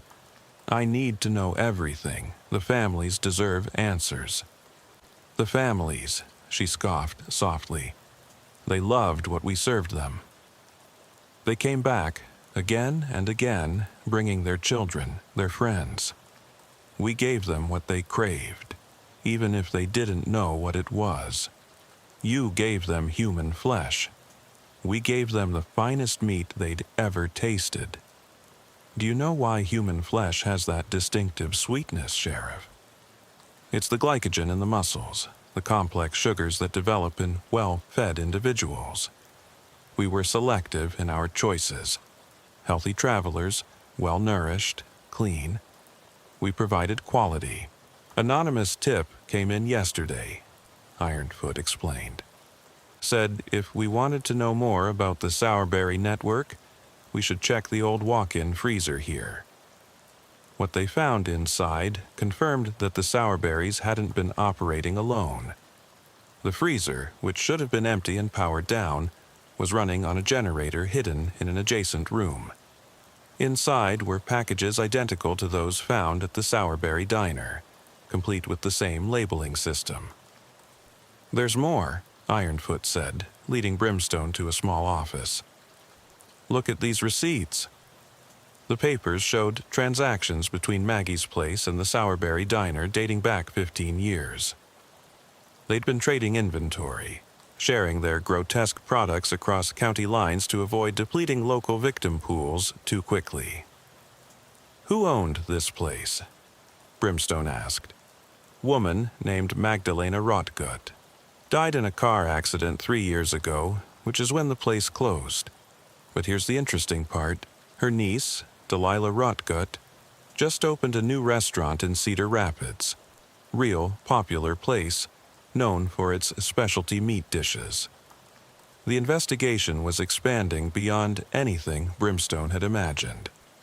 Working with state and federal authorities, they uncovered a network of 5 establishments across 3 states, all connected through family ties dating back to the same Eastern European village the Sourberries had fled. Each location had its own variation on the theme. One posed as a barbecue joint, another as a German butcher shop. All had developed loyal customer bases who raved about the unique flavor of their meat products. The network had operated for decades, carefully selecting victims and sharing them across state lines to avoid creating recognizable patterns. Back in Harrowing Falls, the town was struggling to recover. The economic impact alone was devastating. The diner had been one of the largest employers, and its closure, combined with the exodus of traumatized residents, had left Main Street half empty. But it was the psychological toll that proved most severe.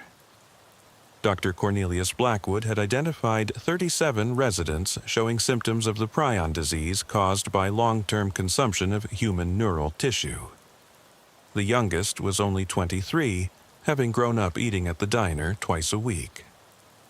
The CDC established a long-term monitoring program, but there was no cure, only management of symptoms as they progressed.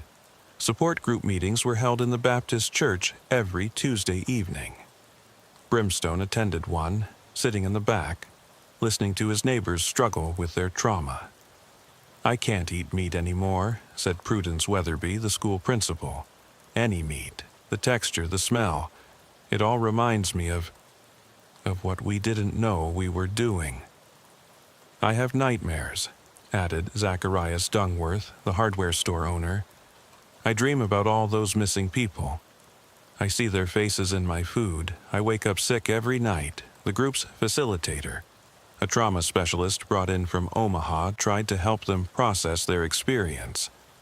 But how do you counsel people through something so far outside normal human experience? How do you help them forgive themselves for something they did unknowingly? One evening, Deputy Barnabas Thistlethwaite brought Brimstone a package that had been left at the station. Inside was a leather journal and a note. "Sheriff, you should know the whole truth. This belonged to my grandmother. BC. BC Bathsheba Crankwell, the young waitress. The journal was written in Romanian and dated back to 1919. Brimstone had it translated by a professor at the State University, and what it revealed cast the entire case in an even darker light. The journal belonged to Elizabetta Sowerberry, Hepzibah's grandmother. It told of the original famine in their village, but with crucial details Hepzibah had omitted. The cannibalism hadn't been a desperate last resort. It had been orchestrated by a group of village elders who belonged to an ancient cult that believed consuming human flesh granted spiritual powers. The old gods demand sacrifice, one passage read. Through consumption of the consecrated flesh, we take in the essence of the offered. Their strength becomes ours. Their memories live within us. The cult had used the famine as cover for their practices, convincing starving villagers that they had no choice. When some families fled to America, they carried both the practice and the belief system with them. What had been presented as survival cannibalism was actually ritualistic, with specific preparations and ceremonies that the Sowerberrys had adapted to their restaurant operation. Brimstone confronted Hepzibah with this information during another prison interview. "You lied about the famine, about survival." This was religious, ritualistic. Hepzibah's composure cracked completely. You wouldn't have understood. No one would. It's easier to be seen as desperate than devoted. Devoted to what? To the old ways. To the belief that we are what we eat in the most literal sense. Every person we prepared, we absorbed their essence. The town, without knowing it, took in the strength and memories of hundreds of travelers. It made harrowing falls stronger. It made them sick. It destroyed their lives. It made them part of something greater than themselves. Look at the town's history, Sheriff. No major crimes except ours. No serious violence. Prosperity, even during hard times. That wasn't coincidence. That was the blessing of the consumed. Brimstone wanted to dismiss her words as the ravings of a delusional killer, but something nagged at him. Harrowing Falls had indeed been unusually peaceful and prosperous compared to similar towns. Was it possible that number? He pushed the thought away.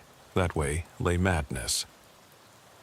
The trial of Hepzibah and Permelia Sowerberry began in September 1992. The courthouse in the county seat was packed every day, with media from around the world covering what was being called the Cannibal Cafe case. The prosecution presented overwhelming physical evidence, while the defense attempted to argue for insanity. Permelia's testimony was particularly harrowing. She described being raised to see the family business as both burden and honor, taught from childhood that they were guardians of an ancient tradition. She spoke of ceremonies conducted in the basement during new moons, of prayers spoken in languages she didn't understand, of being told that stopping the practice would curse the family for 7 generations. "I wanted to leave," she wept on the stand. "When I married Harold, I thought I could escape. But Mother said the hunger would follow me, would transfer to my children. She said the only way to protect them was to continue the tradition. I was trapped between horror and duty." Harold Snodgrass, Permelia's husband, testified that he'd noticed his wife's strange relationship with the family business, but had never suspected the truth. He'd filed for divorce the day after the arrests, taking their 2 young children to live with relatives in another state. "I loved her," he said, his voice breaking, "but I can't forgive this. Our children ate at that diner, we all did. How do I explain to them what their mother did? How do I help them live with this?" The medical testimony was equally disturbing. CDC specialists explained the progression of Kuru-like symptoms in affected townspeople. They projected that within 10 years, at least half of the regular customers would show significant neurological decline. The younger the person, when they started consuming the tainted meat, the faster the progression would be. One of the most dramatic moments came when Obadiah Moldenhauer, the trucker whose complaint had started the investigation, was called to testify. "I knew something was wrong," he said. "Every instinct told me that meat wasn't right, but I almost went back. That's the thing that haunts me. Despite my revulsion, part of me wanted more. There was something about the taste that was compelling. If I hadn't reported it, if I'd just driven on, how many more people would have died?" The defense's case relied heavily on the family history of trauma and the psychological conditioning both women had endured. Expert witnesses testified about generational trauma, about how practices born from extreme circumstances could become pathologically embedded in family structures. But the most shocking testimony came from an unexpected source. Reverend Mordecai Pennebaker requested to speak as a character witness. Instead, he delivered a confession that stunned the courtroom. "I knew," he said, his voice barely audible. "Not the full truth, but I suspected. 5 years ago, I saw Hephzibah burning documents behind the diner late one night. Some pages blew away, and I retrieved them. They were in a foreign language, but there were diagrams that looked anatomical. Human anatomical." The courtroom erupted. The judge had to call for order multiple times. "Why didn't you report it?" the prosecutor demanded. "Because I was weak," Pennebaker admitted. "Because the Sowerberrys donated generously to the church. Because I told myself I was misinterpreting what I'd seen. Because the special meat plates were served at every church function, and everyone loved them. I chose ignorance over truth, comfort over righteousness. I am as guilty as anyone." His confession triggered a wave of similar admissions from townspeople. The owner of the local motel admitted he'd noticed the Sowerberrys often had late-night visitors who never checked in anywhere. The gas station attendant mentioned cars abandoned near the diner that the Sowerberrys always volunteered to have towed. The pattern of willful blindness extended throughout the community. Dr. Blackwood presented a theory during his testimony that became central to understanding the case's impact. "Harrowing Falls developed what I call collective selective blindness," he explained. "The diner was so central to the town's identity, so important economically and socially, that people unconsciously chose not to see warning signs. This is a documented psychological phenomenon in communities where a beloved institution is involved in wrongdoing. The mind protects itself by refusing to acknowledge what would be psychologically devastating to accept." As the trial neared its conclusion, one more revelation emerged that would haunt Brimstone forever. Among the evidence recovered from the hidden room in the diner's basement was a guest book, not for the restaurant, but for the special after-hours dinners where victims were lured. One entry, dated 18 years earlier, was in familiar handwriting. Sheriff Nehemiah Brimstone's own signature appeared next to a note. "Thank you for the wonderful private dinner." The meat was exceptional as always. Brimstone had no memory of this dinner, but the date coincided with a period when he'd been recovering from a shooting injury, taking strong pain medication that affected his memory. Had he been an unwitting participant in one of their ritual meals? Had he consumed human flesh knowingly, the drugs simply erasing the memory? The question tormented him. He submitted his resignation the day before closing arguments, unable to continue serving a community where he could no longer trust his own history. The jury deliberated for 3 days.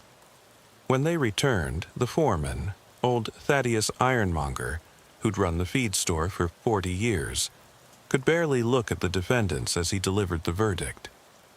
"On the count of murder in the first degree, we find the defendant Hephzibah Sowerberry guilty on all 23 counts. On the count of murder in the first degree, we find the defendant Permelia Snodgrass guilty on 7 counts." The courtroom remained silent. There were no gasps of surprise, no cries of vindication. The town was too broken for such displays. Hepzibah received 23 consecutive life sentences without possibility of parole. Parmelia, due to evidence of psychological manipulation and her lesser role, received 7 concurrent life sentences with possibility of parole after 25 years. As they were led away, Hepzibah turned to look at the gallery one last time. Her eyes found Brimstone, who despite his resignation had come to see justice done. "The hunger doesn't die with us, Sheriff," she said clearly. "It's in the town now. In their blood, in their bones. They've tasted the forbidden fruit, and somewhere deep inside, they'll crave it forever." The bailiffs dragged her away, but her words lingered like a curse over the silent courtroom. In the months that followed, Harrowing Falls attempted to rebuild itself. Deputy Barnabas Thistlethwaite was elected as the new sheriff, promising to help the community heal. The state provided funding for mental health services, and the CDC established a permanent clinic to monitor and treat those showing symptoms of the prion disease. But the town was fundamentally changed. The local economy collapsed without the diner as its hub. Main Street businesses closed one by one, as people either moved away or simply stopped going out. The social fabric that had held the community together had been irreparably torn. More disturbing were the reports that began surfacing about 6 months after the trial. Pets were going missing at an unusual rate. Then livestock began disappearing from farms on the outskirts of town. Sheriff Thistlethwaite investigated, but found no clear evidence of theft or predation. It was Dr. Blackwood who first voiced the unspeakable possibility. "Sheriff, I've been tracking the medical data from our affected residents," he said during a private meeting. "The protein markers I mentioned, they're not decreasing as expected. In some patients, they're actually increasing. What does that mean? It means they're still consuming contaminated tissue. But that's impossible. The diner is gone, all the meat was destroyed. Unless—" Both men fell silent, neither wanting to complete the thought. But reports kept coming in. A hitchhiker who'd been seen getting a ride outside town but never arrived at their destination. A traveling salesman whose car was found abandoned on a rural road. The investigation that followed was conducted in absolute secrecy. What Thistlethwaite and Blackwood discovered was that a small group of townspeople, all former regular customers of the diner, had begun meeting in secret. They called themselves the Hungry and claimed they were suffering from an addiction they couldn't control. "It started a support group," confessed Josiah Kettlewell when finally confronted. "We met to talk about the cravings, the dreams about the taste. But talking made it worse. Made us remember how good it was. How satisfied we felt after eating there." "What did you do, Josiah?" Thistlethwaite asked, though he feared he already knew. "We tried regular meat. Beef, pork, even exotic meats from specialty suppliers. Nothing satisfied the craving, nothing tasted right. And then someone suggested we try to recreate the sourberry recipe." The group had been targeting the same type of victims the sourberries had chosen. Transients, loners, people who wouldn't be immediately missed. They'd been using an abandoned farmhouse as their processing location, following instructions from Hepzibah's seized journals. 7 members of the Hungry were arrested, including 2 prominent business owners and a retired school teacher. The revelation sent fresh shockwaves through the already traumatized community. The infection of evil the sourberries had introduced hadn't ended with their imprisonment. It had metastasized. Former Sheriff Nehemiah Brimstone, living in self-imposed exile on a farm outside the county, received word of these developments from Dr. Blackwood. He returned to Harrowing Falls one last time to visit Hepzibah in prison. "You knew this would happen," he said. It wasn't a question. "I told you the hunger doesn't die," she replied. looking frailer but no less unsettling in her orange jumpsuit. Once awakened, it becomes part of you. The town wanted to blame everything on us, make us the monsters. But we only gave them what they craved. The monster was always inside them, waiting. There has to be a way to stop it. There is: complete destruction, burn, harrowing. Falls to the ground, scatter its people to the winds, assault the earth where it stood. Break the community apart so thoroughly that the hunger can't spread. But you won't do that, will you, Sheriff? You still believe in redemption, in healing. She was right. Despite everything, Brimstone couldn't accept that the only solution was obliteration. But as more cases emerged, not just in Harrowing Falls but in surrounding communities where former residents had relocated, he began to wonder if Hephzibah's apocalyptic prescription might be the only answer. The CDC escalated their response, declaring a public health emergency. The story, which had faded from national attention after the trial, returned with renewed horror. Harrowing Falls became a quarantine zone, with residents required to undergo regular psychological evaluation and blood testing before being allowed to leave. A year after the trial, Hermelia Snodgrass was found dead in her cell, having fashioned a noose from bedsheets. She left a note that consisted of a single line: "The hunger grows stronger every day." Her death seemed to break something in Hephzibah. The next time Brimstone visited, he found her catatonic, staring at the wall and mumbling in Romanian. The prison psychiatrist said she hadn't spoken coherently in weeks, lost in delusions about ancient gods and eternal hunger. But Brimstone suspected it wasn't delusion. Late at night, he'd begun having dreams himself, dreams where he could taste that distinctive sweetness, where his mouth watered at memories he wasn't sure were real. The guest book entry with his signature haunted him. Had he partaken knowingly? Was the hunger dormant in him too? By 1995, Harrowing Falls had effectively ceased to exist as a functioning town. The population had dwindled to less than 300, mostly elderly residents too poor or sick to relocate. The CDC clinic remained, as did a small law enforcement presence, but Main Street was abandoned, its empty buildings slowly being reclaimed by prairie grass and wind. The other locations in the Sowerberry network were investigated and shut down, their operators prosecuted. But reports of similar operations continued to surface in Mexico, Canada, Eastern Europe. The ancient cult Elisabetta Sowerberry had written about apparently had roots deeper and branches wider than anyone had imagined. Dr. Blackwood published a paper on what he termed culturally transmitted specific paraphilia, arguing that the combination of biological factors, the prion disease, and psychological conditioning could create a literally infectious form of cannibalistic desire. His research was controversial but gained support as more cases emerged. The final documented incident in Harrowing Falls occurred in December 1997. A family passing through on Highway 29 reported their teenage daughter missing after stopping for gas at the town's last functioning station. She was found 3 days later, alive but traumatized, in the basement of the old Sowerberry Diner site, where a group of 5 remaining residents had attempted to restart the operation. That was the end. The state government, with federal support, forcibly relocated all remaining residents and declared the entire township condemned due to environmental contamination.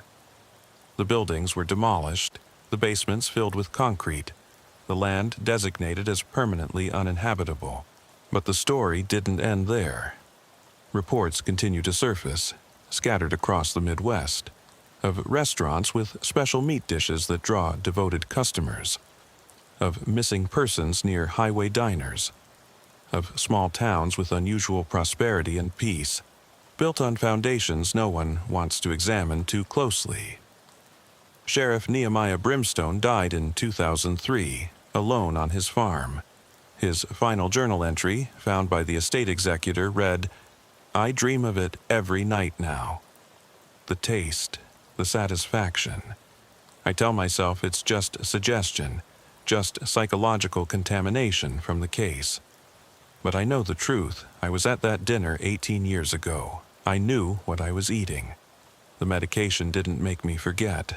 It let me forget, let me live with myself. The hunger has always been in me, controlled, suppressed, but there. Hepzibah was right. We are all capable of becoming monsters. The only difference is that some of us choose not to feed the hunger. I have chosen to starve it, and it will die with me. I pray others are strong enough to do the same." The journal was burned by the executor, following Brimstone's explicit instructions. But copies of pages had already been made by someone. They surface occasionally on internet forums devoted to true crime, always accompanied by debates about their authenticity. The site where Harrowing Falls once stood is now marked only by a small sign on Highway 29. No services next 50 miles. Truckers sometimes report seeing lights where the town used to be, hearing the distant clatter of dishes and smelling food on the wind. But these stories are dismissed as urban legend, the kind of tales travelers tell to pass long, lonely hours on empty roads. Hepzibah Sowerberry died in prison in 2001, taking with her the full truth about the network, the cult, and the ancient hunger she claimed infected everyone who tasted her family's special recipes. Her body was cremated, the ashes scattered at sea to prevent any pilgrimages to her grave. But those who investigated the case, those who lived through it, know that she was right about one thing: the hunger doesn't die. It waits, patient and persistent, for the right conditions to resurface. In times of desperation, isolation, or moral confusion, it whispers its promise of satisfaction, of the forbidden feast that satisfies like nothing else can. Somewhere in America tonight, in a small-town diner or truck-stop restaurant, someone is serving a special meat dish with that distinctive sweet flavor. The customers compliment the cook, ask for the recipe, come back again and again. They bring their families, their friends. They don't ask too many questions about where the meat comes from, or why it's so affordable despite its quality. They don't want to know. And in the kitchen, someone who learned from someone who learned from someone who once knew the Sowerberries is carefully preparing the next batch, selecting only the finest stock, personally chosen. The tradition continues, adapted, evolved, but essentially unchanged from those desperate days in a Romanian village when survival became something monstrous. The hunger, as Hepzibah promised, never truly dies. It just finds new places to feed. The first sign that something was terribly wrong at the Blessed Angels Adoption Agency came on a cold November morning in 1996. Sheriff Jedediah Weatherbottom had been serving the people of Millbrook County, Vermont, for 28 years, and at 63, he thought he'd seen the full spectrum of human cruelty and kindness. But the call that came in at 6:47 a.m. would prove that even after nearly 3 decades in law enforcement, there were still horrors he couldn't have imagined. The call came from Zephaniah Crabapple, a state investigator who'd been looking into irregularities in adoption records across New England. His voice carried an urgency that immediately set Weatherbottom on edge. "Sheriff, I need you to meet me at the Blessed Angels building, but don't go inside. Wait for me in the parking lot. And Jedediah, come alone. Don't mention this to anyone, not even your deputies." "Zephaniah, what's this about?" "I can't explain over the phone. Just trust me. And bring bolt cutters." The Blessed Angels Adoption Agency had been a fixture in Millbrook County since 1952, housed in a converted Victorian mansion on the outskirts of town. Run by Tabitha Gloomhaven and her staff, it had facilitated hundreds of adoptions over the decades, matching orphaned or unwanted children with loving families. Gloomhaven herself, now 71, was considered a pillar of the community, having dedicated her life to what everyone assumed was God's work. Weatherbottom arrived at the agency to find the parking lot empty, except for Crabapple's state-issued sedan. The investigator was leaning against his car, smoking a cigarette with shaking hands, unusual for a man who'd quit smoking 5 years prior. "You're going to think I'm insane," Crabapple said without preamble. "Hell, I think I'm insane, but I've triple-checked everything, and the evidence is undeniable. Slow down, Zeph. Start from the beginning." Crabapple took a deep breath. 6 months ago, I was assigned to investigate some discrepancies in adoption records across New England. Missing paperwork, children whose records didn't match up, adoptive parents who couldn't be located. Normal bureaucratic mess, I thought. But the deeper I dug, the more I found connections to this place. He pulled out a thick folder from his car, handing it to Weatherbottom.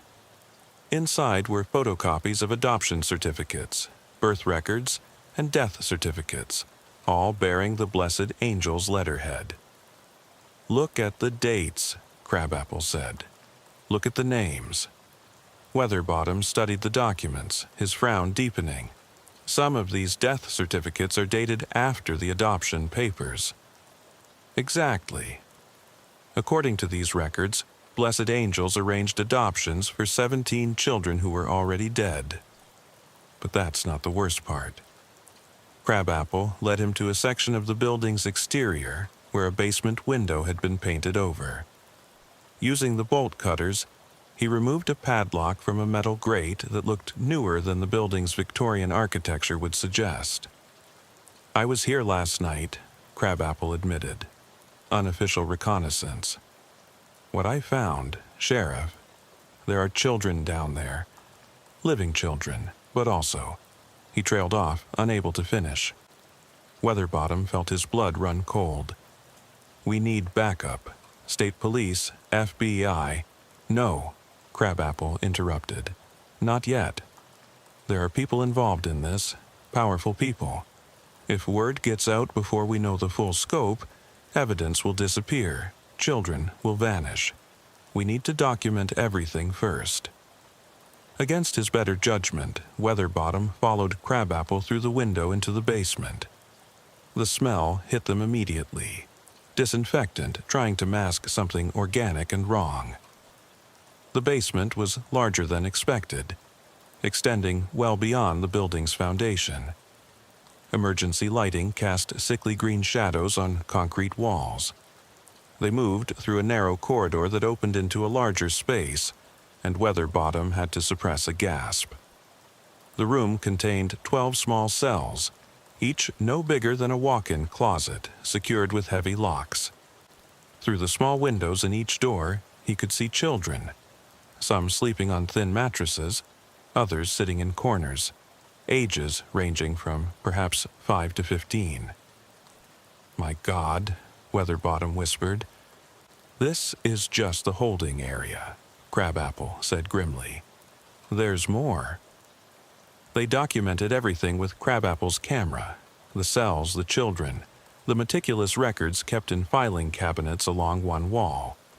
The records were horrifyingly detailed, containing not just names and ages, but medical histories, psychological evaluations, and something called placement categories that made no immediate sense. Category A, Traditional Placement Category. B, Special Requirements. Category C, Medical Research. Category D, Terminal Procurement. Terminal Procurement, Weatherbottom read aloud, his voice catching. A sound from above made them freeze, footsteps, multiple sets, moving across the floor. It was now past 8 a.m. The agency was opening for business.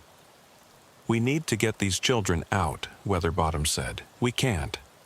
"Not yet. If we act now, we'll save these 12, but lose hundreds of others. This network is bigger than just Millbrook County. They retreated carefully. emerging from the basement as the morning sun climbed higher. Weatherbottom's hands were shaking as he locked the grate back in place. "I'm going to call in federal support," he said. "Quietly. We'll coordinate a simultaneous raid on all connected locations." "How long will that take?" 48 hours minimum. Can those children survive that long?" Crabapple nodded grimly. "They've survived this long. But Sheriff, there's something else you need to know." I cross-referenced the adoption records with missing persons reports from the past 40 years. Over 200 children who supposedly died in Blessed Angel's care match descriptions of missing children from other states. Different names, but same birthmarks, same medical conditions, same dates of disappearance. The implications were staggering. Blessed Angels hadn't just been facilitating illegal adoptions. They'd been trafficking children, faking deaths, and operating what amounted to a human inventory system. That afternoon, Weatherbottom returned to his office and began the delicate process of alerting federal authorities without raising local suspicions. He contacted Special Agent Bathsheba Wormwood from the FBI's Crimes Against Children Unit, a woman he'd worked with on a previous case involving child exploitation. "Jedediah, if what you're describing is accurate, this could be one of the largest child trafficking operations we've ever uncovered," Wormwood said over the secure line. "I'm mobilizing a team, but we need to be extremely careful. Operations like this usually have early warning systems, people on the inside of law enforcement." "You think we have a mole?" "I think you should trust no one, local except yourself and Crabapple. I'll be there in 18 hours with a team. In the meantime, maintain normal routines. Don't let anyone suspect you know anything." The next day and a half were the longest of Weatherbottom's career. He went through the motions of his regular duties, while his mind churned with images of those children in cells. He drove past Blessed Angels twice, noting the normal flow of prospective adoptive parents entering and leaving. Tabitha Gloomhaven's familiar figure greeting them at the door with her grandmotherly smile. How many children had passed through those doors? How many had never left? At least not through legal adoption. He pulled the agency's history, studying Tabitha Gloomhaven's background. Born in 1925 in Boston, trained as a nurse, moved to Millbrook County in 1950. Started Blessed Angels with an inheritance from a deceased uncle. Never married, no children of her own. Dedicated her life to helping orphans find loving homes. The record was too clean, too perfect. Real lives had blemishes, inconsistencies. This read like a carefully constructed legend. Agent Wormwood arrived as promised, accompanied by a tactical team disguised as utility workers. They set up a command post in an abandoned warehouse a mile from Blessed Angels, using it as a staging area for what would be a coordinated raid. "We've identified 7 connected locations across New England," Wormwood reported, all operating under different names but sharing financial connections, staff transfers, and most tellingly, child transfers. "We'll hit them all simultaneously at 3 a.m. "What about the locals, my deputies?" "We'll bring them in at the last minute. Anyone who's been in position for more than 5 years is potentially compromised. This operation has been running for decades. They've had plenty of time to place their people." That night, Weatherbottom couldn't sleep. He stood at his bedroom window, looking out at the peaceful town he'd protected for nearly 3 decades. How many secrets lay beneath Millbrook County's quaint exterior? How many children had suffered while he'd remained oblivious? At 2:30 a.m., he met the federal team at the warehouse. His 4 most trusted deputies, all relatively new to the force, were briefed and assigned positions. The raid would be swift and overwhelming, designed to prevent destruction of evidence or harm to the children. At exactly 3 a.m., they breached Blessed Angels from multiple entry points. Weatherbottom led the team through the front door, finding the main floor eerily quiet. They moved systematically through the building, clearing rooms, until they reached the basement access. The hidden entrance Crabapple had shown him was sealed, but there was another way down, through what appeared to be a supply closet but actually concealed a modern elevator. The federal tech specialist overrode the electronic lock, and they descended. What they found below exceeded even Weatherbottom's worst expectations. The basement complex was massive, extending far beyond what they'd initially discovered. Beyond the holding cells was a medical facility that looked like something from a dystopian nightmare. Operating tables, medical equipment, refrigeration units. On the walls were charts tracking blood types, organ compatibility, genetic markers. Category D, Wormwood said quietly. Terminal procurement. They were harvesting organs. In another section, they found what could only be described as a training facility. Rooms set up like home environments where children were apparently taught how to behave for their new families. The walls were covered with photographs of children at various ages, some with red X's marked through them. They found Tabitha Gloomhaven in an office deep within the complex, sitting calmly at her desk as if she'd been expecting them. She was destroying documents in an industrial shredder, but made no attempt to resist when they arrested her. "You're too late," she said with eerie calm. "The important files are already gone. And the children you're looking for? They've been relocated." "Where are they?" Weatherbottom demanded. She smiled, a cold expression that bore no resemblance to the grandmotherly facade she'd worn for decades. "Everywhere and nowhere, Sheriff. Do you have any idea how many people have adopted from us over the years? Senators, judges, CEOs. People who wanted children and didn't ask questions about where they came from. People who needed transplants and didn't care about the source.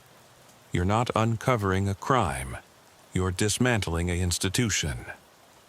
The scale of the operation became clearer as they processed the evidence. Blessed Angels had been operating for 44 years, during which time they'd facilitated over 3,000 adoptions. But the real number of children who'd passed through their system was much higher. Many had simply disappeared, their fates recorded in coded ledgers that would take months to decipher. They rescued 37 children from the facility that night, ranging in age from 3 to 17. Some had been there for years, raised entirely within the underground complex. They didn't know their real names, their origins, or anything about the world above. One boy, perhaps 12 years old, looked at Weatherbottom with hollow eyes and asked, "Are you here to buy me?" The question haunted Weatherbottom more than anything else he encountered that night. The interrogation of Tabitha Gloomhaven began at dawn, conducted by Agent Bathsheba Wormwood with Sheriff Weatherbottom observing.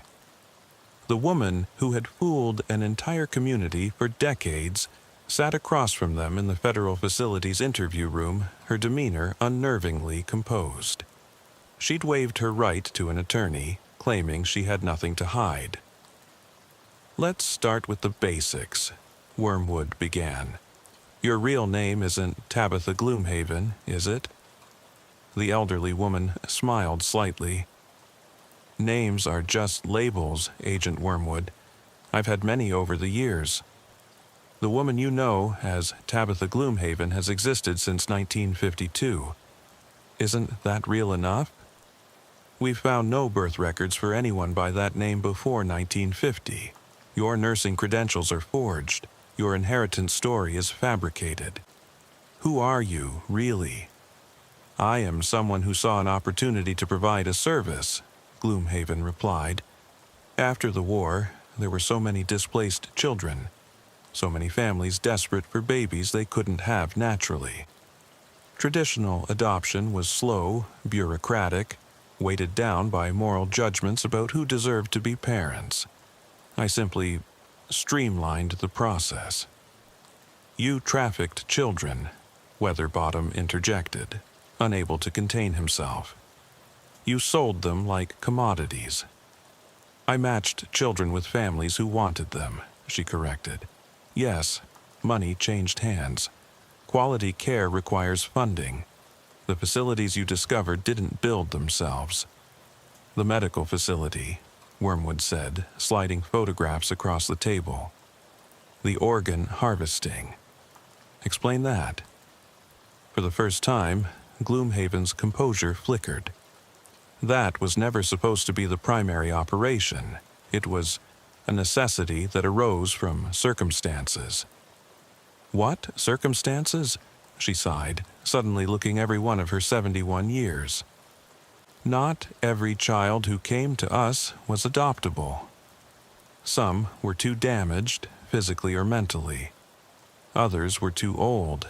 People want babies, not teenagers with trauma. We could have turned them away, let them die on the streets or in state institutions. Instead, we found another way for them to contribute. You murdered children for their organs, Weatherbottom said flatly. We gave meaning to lives that would have been wasted, Gloomhaven countered.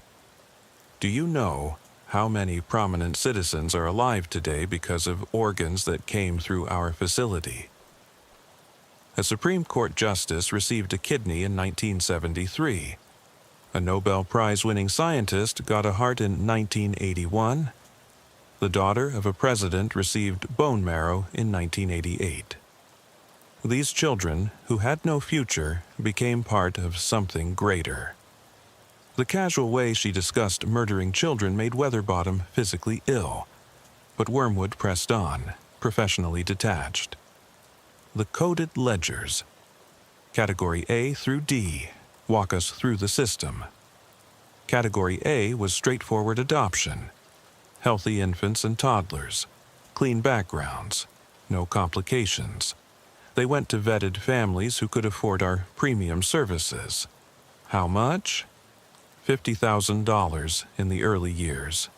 By the 1990s, upwards of $200,000 for the right child.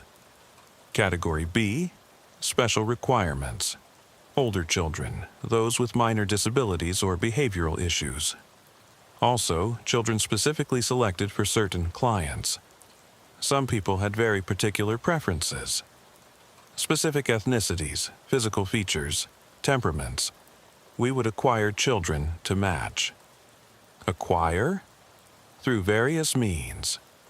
Sometimes they were legitimately orphaned. Sometimes they were purchased from desperate parents. And sometimes, she paused, choosing her words carefully, they were obtained through our network of spotters. Kidnappers, Weatherbottom translated. Talent scouts, Gloomhaven corrected. They identified children who wouldn't be missed. Runaways, children from broken homes, immigrant families who couldn't go to authorities. We gave these children better lives than they would have had otherwise. Category C, Wormwood continued. Medical research. Some clients weren't looking for children to raise, but for specific genetic material.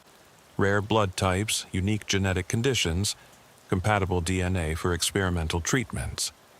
These children were maintained in our facility while participating in various studies. Human experimentation. Medical advancement. Every breakthrough requires pioneers. These children contributed to scientific progress that has saved thousands of lives.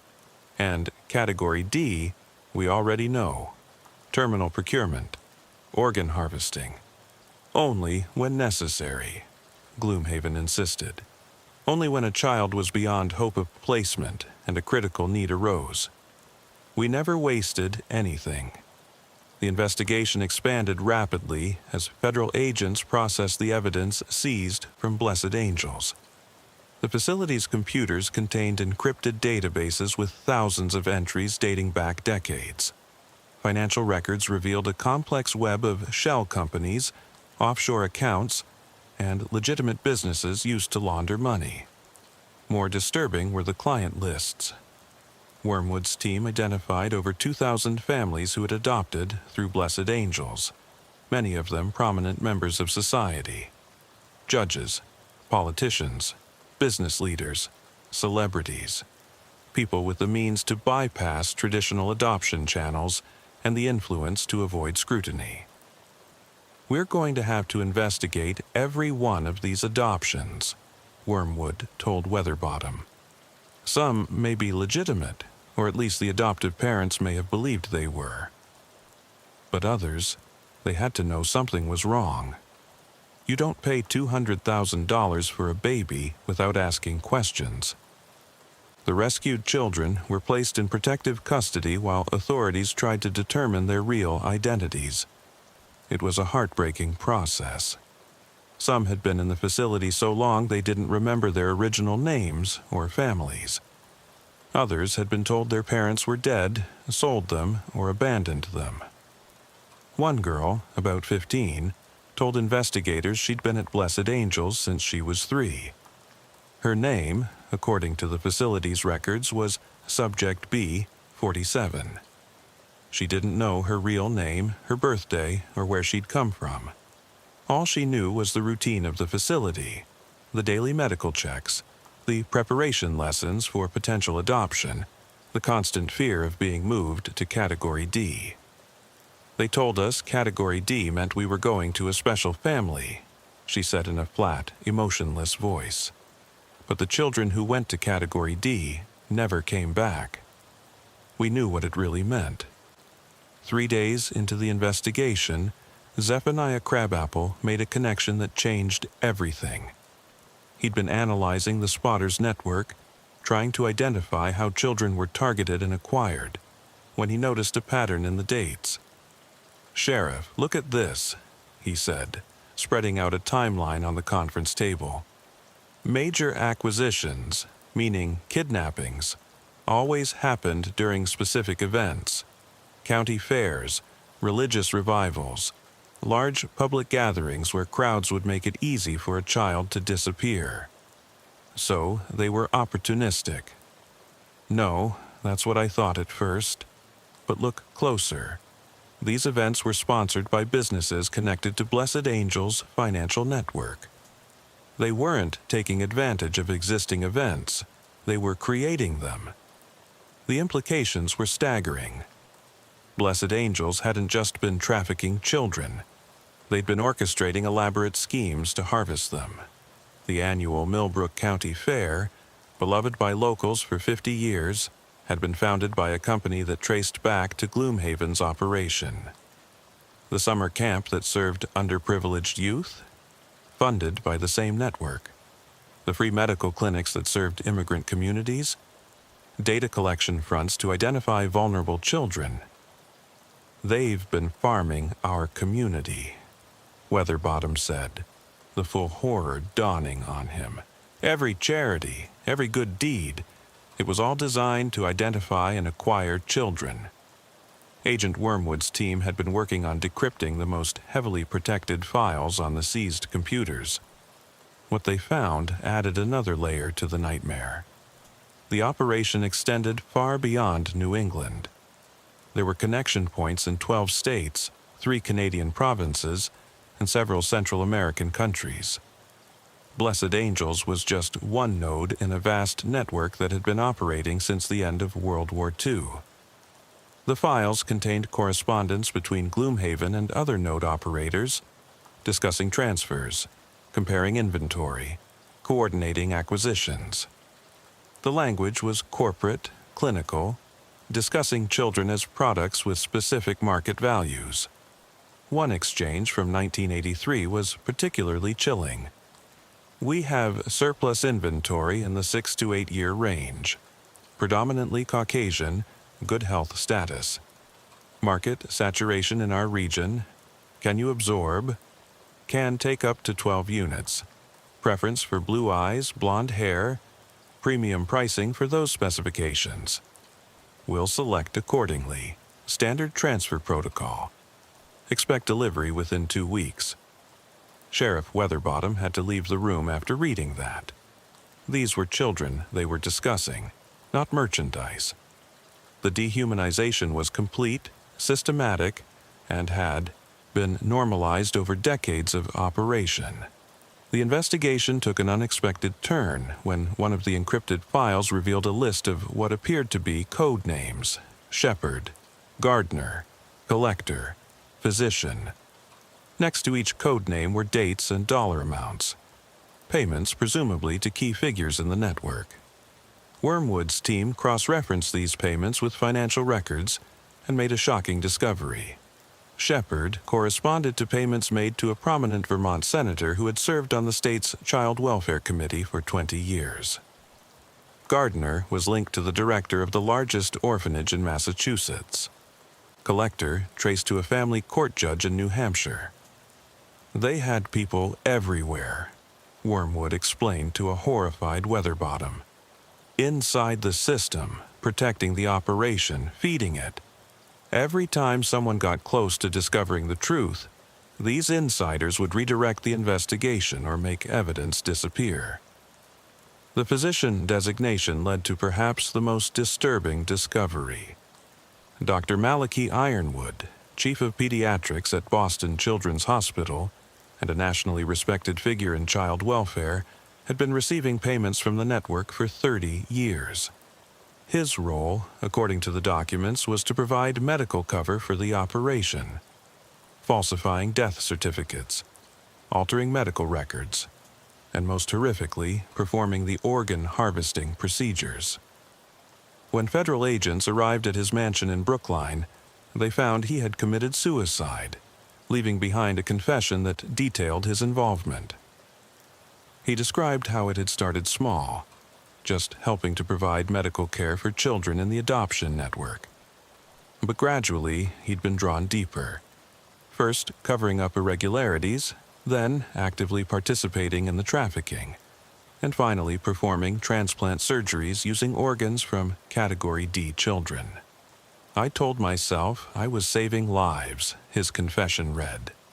The children who provided organs were beyond hope anyway, and the recipients were productive members of society. The utilitarian calculus seemed clear. One worthless life to save one valuable life. But there's no such thing as a worthless life. I became a monster by degrees, each compromise making the next easier. I deserve whatever judgment awaits me. The revelation that respected members of the medical community were involved sent shockwaves through the investigation. How many other doctors, nurses, and medical professionals had participated? How many hospitals had unknowingly received organs from murdered children? As the investigation widened, Weatherbottom found himself consumed by a terrible thought. His own daughter, Rebecca, had been adopted. He and his late wife, Margaret, had been unable to have children naturally, and in 1971 they'd adopted a beautiful baby girl through what they'd been told was a private adoption agency. The agency had been called Loving Hearts Family Services, and the adoption had cost them $5,000. A fortune at the time, but they'd been desperate for a child. With trembling hands, he pulled the adoption papers from his home safe and compared them to the documents seized from Blessed Angels. His worst fears were confirmed. Loving Hearts Family Services was listed as a subsidiary operation, a feeder network for Blessed Angels. Rebecca, now 25 and living in Boston with her own family, wasn't who they'd been told she was. According to the real records, she had been taken from a teenage mother in Ohio who had been told her baby died during delivery. The mother, Teresa Abernathy, was still alive, still living in Ohio, still mourning the daughter she'd never had a chance to raise. Weatherbottom sat in his home office, staring at a photo of Rebecca on her wedding day, wrestling with an impossible decision. Did he tell her the truth? Did he reach out to Teresa Abernathy? Did he confess his unknowing participation in child trafficking? He wasn't alone in this dilemma. Across New England, thousands of families were discovering that their adopted children might have been stolen. Support groups formed spontaneously as adoptive parents struggled with the revelation. Some immediately sought to find their children's birth families. Others chose to maintain silence, arguing that disrupting established families would only cause more trauma. The legal implications were staggering. Were the adoptions valid? Could birth parents reclaim children now grown with families of their own? What about inheritance rights, citizenship issues for internationally trafficked children, custody battles that might emerge? The revelation about Rebecca shattered Sheriff Weatherbottom's world. For 3 sleepless nights, he wrestled with the decision while continuing to lead the investigation. During the day, he interviewed witnesses and processed evidence. At night, he stared at old photo albums, seeing his daughter's childhood on the 4th day, he made his decision. He called Rebecca and asked her to come home, saying only that it was urgent and related to a case he was working on. She arrived that evening with her husband Daniel and their 2-year-old son, Timothy. "Dad, what's wrong?" Rebecca asked, immediately noticing his haggard appearance. "You look terrible." Weatherbottom had rehearsed this conversation 100 times, but faced with his daughter, the child he'd raised and loved for 25 years, words failed him. Finally, he handed her the adoption documents, both the falsified ones they'd always had and the real ones from Blessed Angel's records. Rebecca read them in silence, her face growing pale as she understood the implications. "I was stolen?" "We didn't know," Weatherbottom said, his voice breaking. "Your mother and we thought we were adopting an orphan. We were told your birth mother was a teenage runaway who died in childbirth. We never questioned it. We were just so happy to have you. My birth mother is alive?" "Teresa Abernathy. She lives in Cincinnati. She was told you died during delivery." Rebecca sat in stunned silence while her husband held her hand. Little Timothy played with blocks on the floor, oblivious to the family crisis unfolding around him. After what felt like hours but was probably only minutes, Rebecca spoke again. "Do you have her contact information?" "I do, but Rebecca, you don't have to—" "Yes, I do. She spent 25 years mourning a daughter who wasn't dead. She deserves to know I'm alive. And I need to know where I came from." The meeting between Rebecca and Teresa Abernathy took place a week later in a neutral location, a hotel conference room in Albany. Weatherbottom accompanied his daughter, both for support and because Teresa had requested to meet the man who had raised her stolen child. Teresa was 43 now, with graying hair and eyes that carried decades of grief. She brought photo albums showing the family Rebecca had never known. Grandparents who had died thinking their granddaughter was gone, aunts and uncles, cousins. She also brought the small box of baby clothes she'd bought during her pregnancy, never used, kept all these years as the only physical connection to her lost daughter. "I was 17, Teresa explained, tears streaming down her face. "Unmarried, poor, scared. But I wanted you. I wanted to keep you so badly. When they told me you died, that there were complications, I wanted to die too. They wouldn't even let me see your body, said it would be too traumatic." Rebecca reached across the table and took her birth mother's hands. "I had a good life. My parents, the people who raised me, they loved me. They gave me everything a child could want. I know that doesn't undo what was done to you, but I need you to know I was loved. That's all I ever wanted for you," Teresa whispered. "To be loved, to be safe, to be happy." The reunion was bittersweet. 2 women connected by blood but separated by decades of lies, trying to bridge an unbridgeable gap. They would maintain contact, slowly building a relationship, but they would never be mother and daughter in the traditional sense. That opportunity had been stolen by blessed angels and could never be recovered. As stories like Rebecca's multiplied across New England, the investigation into the network expanded internationally. The Canadian authorities had raided connected facilities in Montreal and Toronto, finding similar operations. Mexican federales discovered a trafficking hub in Tijuana that had been sending children north for decades. Europol identified connections to orphanages in Romania, Ukraine, and Moldova. The true mastermind of the network remained elusive. Tabitha Gloomhaven, despite her central role in the American operation, was clearly middle management. References in the encrypted files pointed to someone called the Patriarch, who had apparently founded the network in the chaos following World War II. But the Patriarch's identity remained a mystery, hidden behind layers of code names and dead-end trails. Then came a breakthrough from an unexpected source. Cornelius Blackbone, a 91-year-old resident of the Millbrook County Nursing Home, contacted Sheriff Weatherbottom after seeing news coverage of the investigation. "I knew Tabitha Gloomhaven before she was Tabitha Gloomhaven," the old man said, his voice still clear despite his age.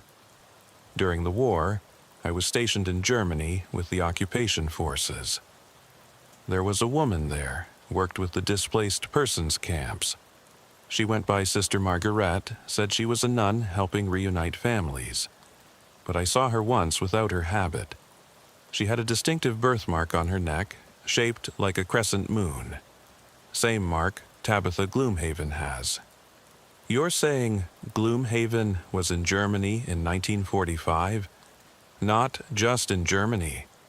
She was working with a man, a former SS officer who had reinvented himself as a humanitarian.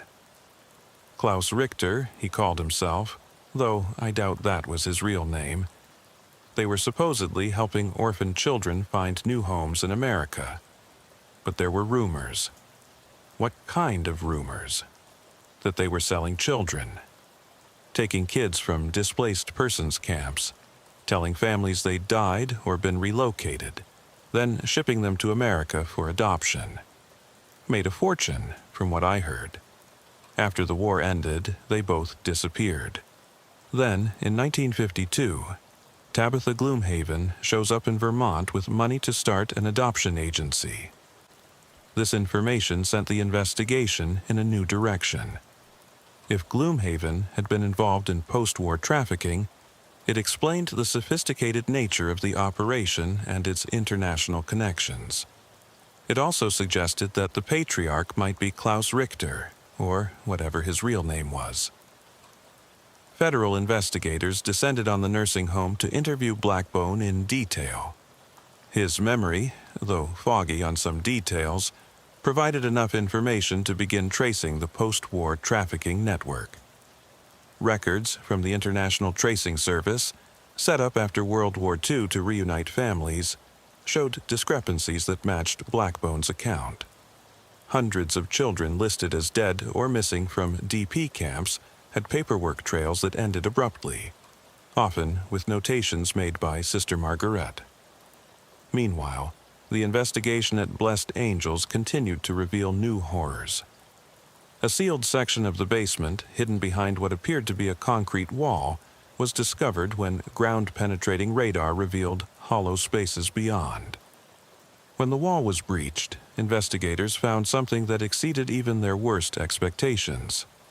It was a nursery, but not a normal one. 24 incubators lined the walls, most empty, but 6 containing infants. Medical equipment monitored their vital signs. Automated feeding systems provided nutrition, but there were no caregivers, no human contact. The babies lay alone in their plastic wombs, some crying weakly, others silent and staring. The records found in this section revealed its purpose: breeding. Blessed Angels hadn't just been trafficking existing children, they'd been creating them. Young women, usually runaways or immigrants, were brought to the facility, impregnated through artificial insemination, and kept until they gave birth. The babies were then raised in isolation until they were old enough to be placed in the regular adoption pipeline. One file contained photographs and medical records of someone identified only as Breeder 19. She had produced 8 children over 10 years before dying during her 9th pregnancy. Her children had been sold to families across the country, none aware their adopted babies were the product of what amounted to a human puppy mill.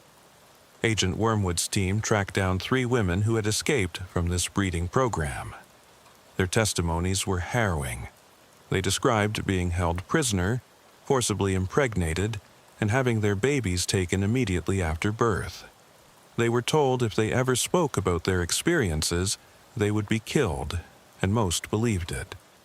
Only the complete dismantling of blessed angels gave them the courage to come forward. Martha Grimsby, now 38 and living under an assumed name in Maine, testified about her 5 years in the facility. "They took me when I was 15, she said, speaking barely above a whisper. "I was a runaway, living on the streets in Boston. A woman offered me a job, said I could work in a nursery, taking care of babies. I love children, always have, so I said yes.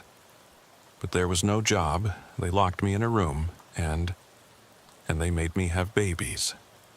5 babies in 5 years. I never got to hold them, never got to name them. They were just taken away. How did you escape? I didn't. They let me go and I couldn't have any more children. The last pregnancy damaged something inside me. When the doctor said I was sterile, they drove me to a bus station, gave me $1,000 and told me to disappear. Said if I ever told anyone, they'd find me and kill me. I believed them. I still believe them." The breeding program added another layer of criminality to the charges. Not just trafficking and murder, but systematic rape, false imprisonment, and forced pregnancy. The number of victims continued to grow as more women came forward, emboldened by Martha's testimony. Sheriff Weatherbottom found himself at the center of the largest criminal investigation in Vermont's history. His small county sheriff's department had been transformed into a multi-agency task force with representatives from the FBI, CIA, Interpol, and various state agencies. He'd gone from investigating petty theft and domestic disputes to unraveling an international child trafficking network with roots in Nazi Germany. The pressure was taking its toll. He'd lost 20 pounds in the month since the investigation began. His hands shook constantly from too much coffee and too little sleep. His relationship with Rebecca had become strained as she struggled to process her own trauma, while he continued to lead the investigation that had revealed it. Then came the night that nearly broke him. He was reviewing financial records at his office, trying to trace money transfers between Blessed Angels and its international partners, when his deputy rushed in. "Sheriff, we've got a situation at the old Blessed Angels building. Someone's inside." The building had been sealed as a crime scene, with 24-hour security.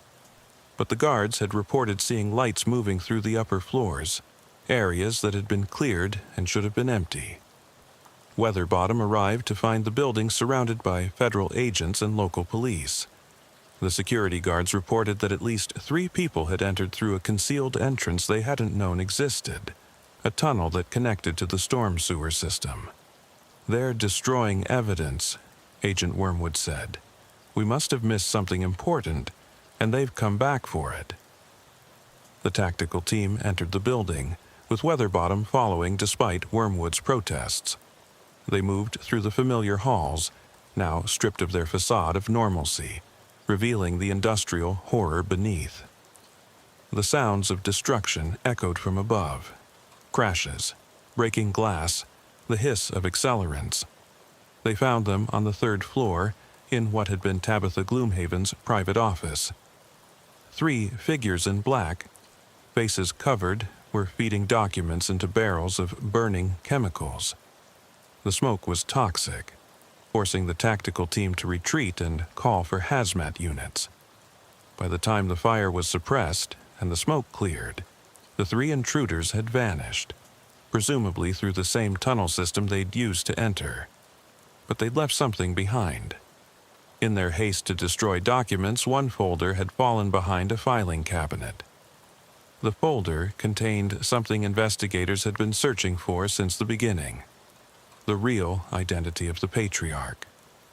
His name was Ernst Kaufmann, and he had indeed been an SS officer, specifically involved in the Lebensborn program, the Nazi breeding program designed to create racially pure children. After the war, he'd escaped through the rat lines to South America, but instead of hiding, he'd built on his experience. He'd created a network that spanned continents, trafficking children to wealthy families who shared his vision of genetic superiority. The documents in the folder included correspondence between Kaufmann and Gloomhaven dating back to 1946. They revealed the true ideology behind the network. It wasn't just about money, it was about eugenics. They were selectively breeding and distributing children based on genetic characteristics, attempting to influence the demographics of entire regions by controlling who raised the next generation.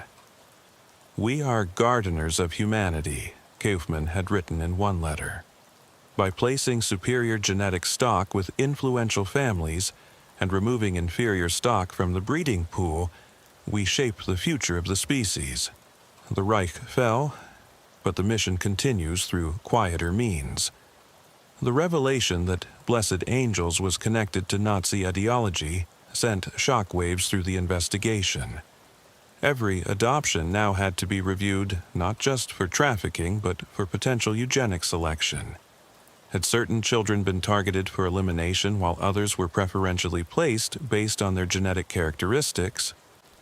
The FBI's Behavioral Analysis Unit created a profile of the network's selection criteria based on the seized records. The pattern was chilling. Children with physical or mental disabilities were invariably marked for Category D, organ harvesting. Children from certain ethnic backgrounds were either eliminated or sold to families in other countries, effectively removing them from the American gene pool.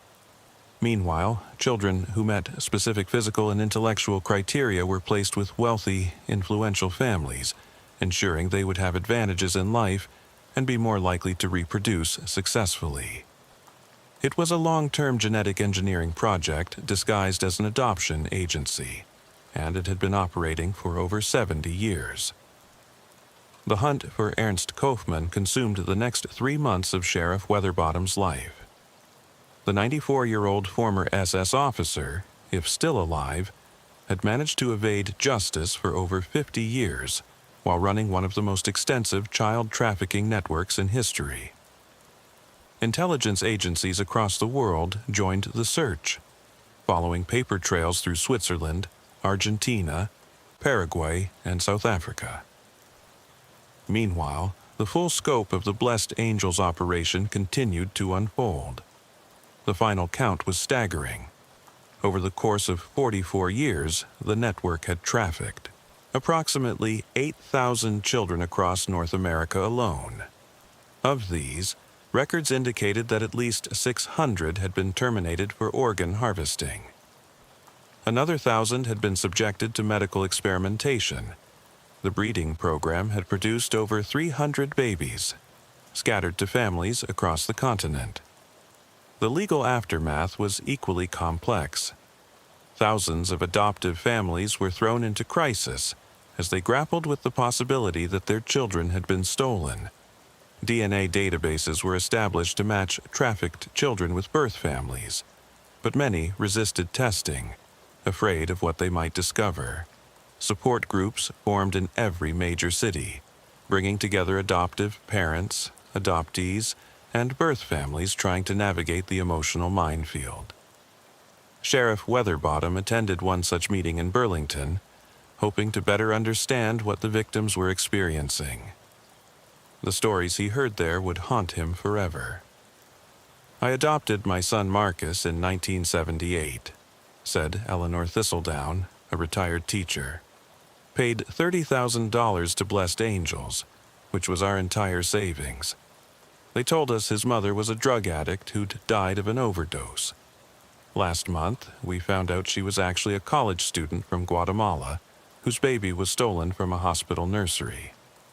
She's been searching for him for 43 years. Marcus is 45 now, with his own family. How do I tell him his entire life story is a lie? My daughter Sarah was supposedly orphaned in a car accident, added Josiah Millstone. We've raised her for 12 years. She's our whole world. Now, we find out she was kidnapped from a playground in Montreal. Her real parents thought she was dead. They had a funeral for her. How is any of this supposed to be resolved? There were no easy answers. Some families chose to maintain contact with both adoptive and biological relatives, creating extended networks of shared custody and visitation. Others cut ties completely, unable to handle the emotional complexity. Several high-profile custody battles erupted when biological parents attempted to reclaim children who had been raised by other families for decades. The investigation took a dramatic turn in February 1997, when a package arrived at the FBI field office in Burlington, addressed to Agent Bathsheba Wormwood. Inside was a cassette tape and a handwritten note. The patriarch wishes to make a statement. The voice on the tape was elderly but clear, speaking accented English with the precise diction of someone educated in pre-war Europe. My name is Ernst Kaufmann. I am 94 years old and I am dying. Pancreatic cancer, the doctors say, 3 months at most. I could die in silence, take my secrets to the grave, but I find myself wanting the world to understand what we achieved. You call it trafficking, kidnapping, murder. I call it evolution management. For 70 years, I have shaped the genetic future of North America. Every child we placed was selected for specific traits: intelligence, physical health, genetic potential. Every child we removed from the breeding pool was inferior stock that would have weakened the species. Consider the results. How many leaders in business, politics, science, and arts were our children? Senator James Crawford of Connecticut, one of ours. Dr. Monica Stern, who developed the cure for Hartley's disease, one of ours. The CEO of Practical Electronics, the federal judge who sits on the Third Circuit, the actress who won 3 Academy Awards, all ours. We didn't just place children randomly. We placed superior genetic stock with families positioned to maximize their potential. We created a shadow aristocracy, a genetic upper class that has been unconsciously shaping society for decades. You may arrest Tabitha and the others. You may dismantle our network, but you cannot undo what we've done. Thousands of our children are now adults in positions of power and influence, passing their superior genes to the next generation. We have won, even in defeat. The tape continued for another hour, detailing the network's operations, naming collaborators, and revealing the locations of additional facilities. But it was the ideological content that proved most disturbing. Kaufman genuinely believed he had been conducting a noble experiment in human evolution, saving humanity from genetic degradation. The tape provided enough information to locate Kaufman.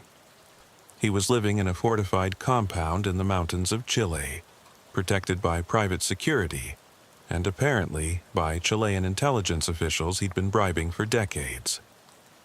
The Chilean government initially refused extradition requests, citing Kaufman's age and poor health, but international pressure eventually forced their hand. The raid on Kaufman's compound was conducted by Chilean special forces with FBI observers present. Sheriff Weatherbottom had requested to be part of the observation team, a request granted due to his central role in uncovering the network. The compound was a modernist fortress built into the mountainside, accessible only by a single winding road or helicopter.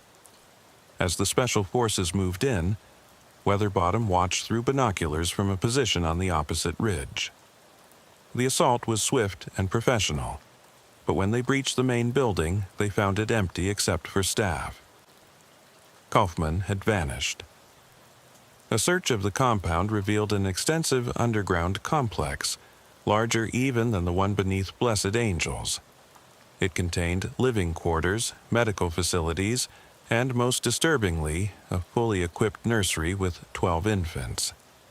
These babies, DNA testing would later confirm, were the products of Kaufman's continued breeding program, using genetic material stolen from what he considered superior specimens.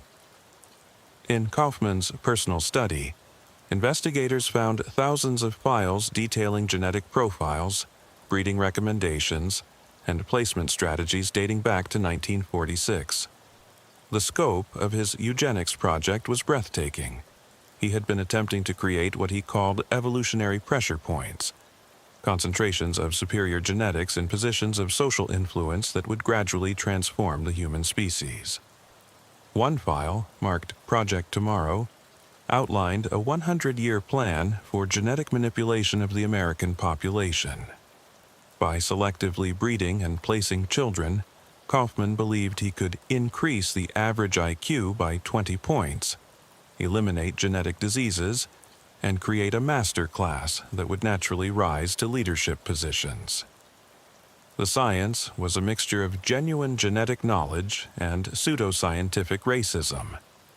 Kaufman had been operating on theories developed by Nazi scientists in the 1930s, updated with modern genetic understanding, but still fundamentally flawed in their assumptions about racial superiority and genetic determinism. 3 weeks after the raid, Kaufman's body was found in a hidden bunker deep in the Andes. He had committed suicide using cyanide, the classic Nazi escape route. Beside his body was a final message: "I die unrepentant. History will vindicate my work when the genetic superiority of our children becomes undeniable. I have planted seeds that will bloom for generations." The Fourth Reich was not political. It was biological, and it has already won. With Kaufman dead and the Chilean compound dismantled, the investigation shifted focus to damage control and victim support. The FBI established a task force specifically to trace all children trafficked through the network, a project estimated to take decades. DNA databases were expanded internationally, allowing families separated by the trafficking to potentially reconnect. Sheriff Weatherbottom found himself at the center of a media storm. The small-town sheriff who had uncovered an international trafficking ring became a reluctant celebrity. Book deals, movie rights, speaking engagements, the offers poured in.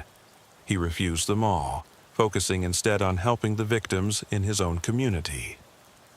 Millbrook County established the first comprehensive support center for trafficking victims and their families.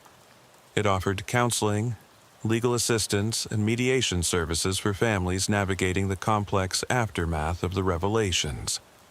Weatherbottom spent most of his time there, working directly with affected families. One case particularly touched him. 8-year-old Timothy Blackwood had been adopted through Blessed Angels just 2 years before the raid. His adoptive parents, Marcus and Jennifer Blackwood, loved him deeply, but the investigation revealed he had been kidnapped from a family in Mexico. His birth parents, Maria and Carlos Mendoza, had been searching for him desperately. The two families met at the support center, with Weatherbottom mediating. The pain in the room was palpable.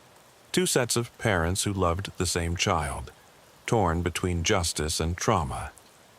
Timothy, confused and frightened, clung to the only parents he remembered while the Mendozas wept for the son they'd lost. After hours of discussion, they reached an unprecedented agreement. Timothy would continue living with the Blackwoods but spend summers with the Mendozas. Both families would be recognized as his parents. It wasn't perfect, but it was a solution that prioritized the child's well-being over adult claims to ownership. This became known as the Millbrook model and was adopted by courts across the country as a template for resolving similar cases. It acknowledged that while the trafficking was criminal, the bonds formed between adoptive families were real, and breaking them would only create more trauma. Tabitha Gloomhaven's trial began in September 1997.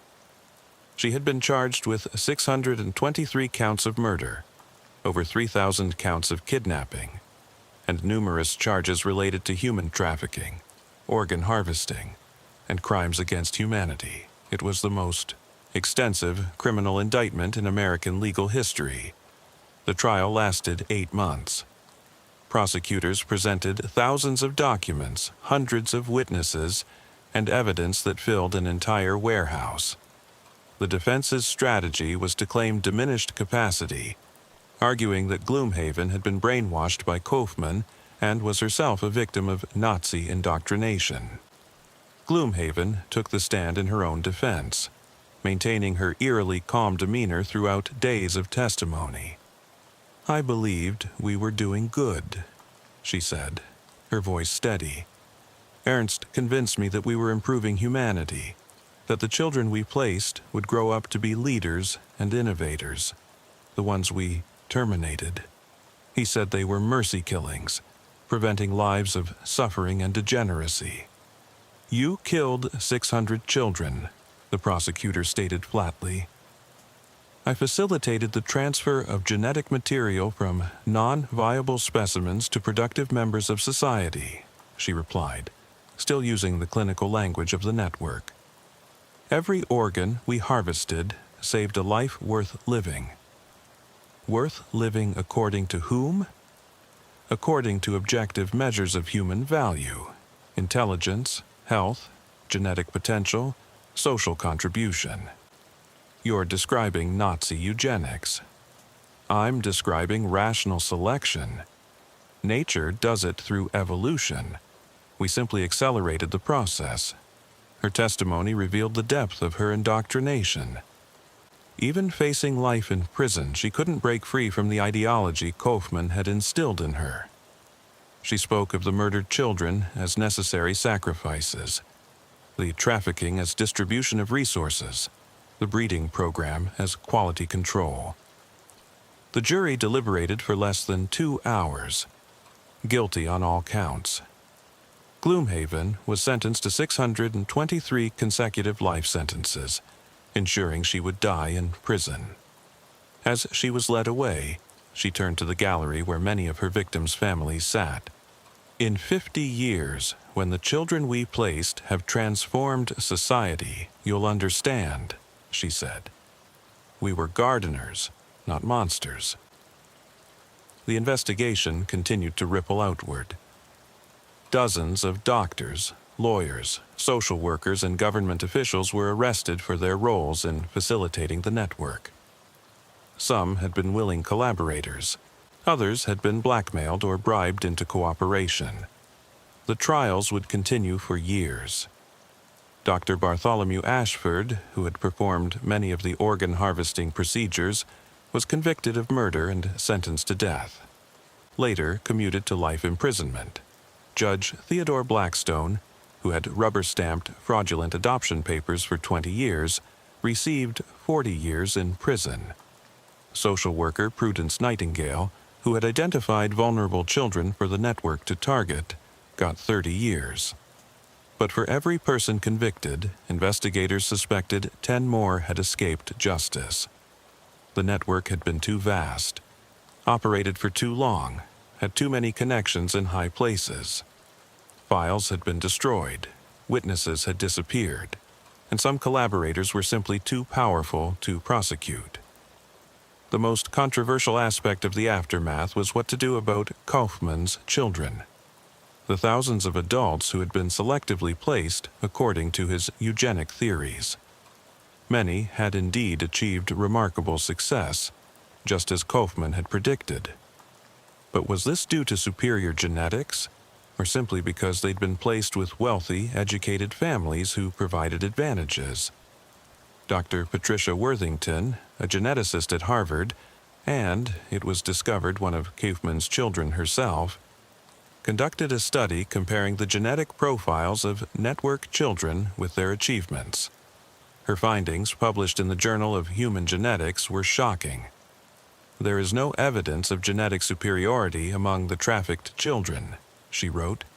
"Their success rates correlate entirely with socioeconomic advantages, not genetic factors." Kaufman's eugenic theories were scientifically baseless. He destroyed thousands of lives for a racist fantasy. The study was controversial, with some arguing that Worthington was biased, trying to distance herself from her origins. Others pointed out that many of Kaufman's children had struggled with mental health issues, addiction, and suicide, hardly markers of genetic superiority. Sheriff Weatherbottom retired in 1998, exhausted by the investigation and its aftermath. At his retirement ceremony, attended by hundreds of law enforcement officials from around the world, he gave a speech that would be remembered as one of the most powerful statements on the case.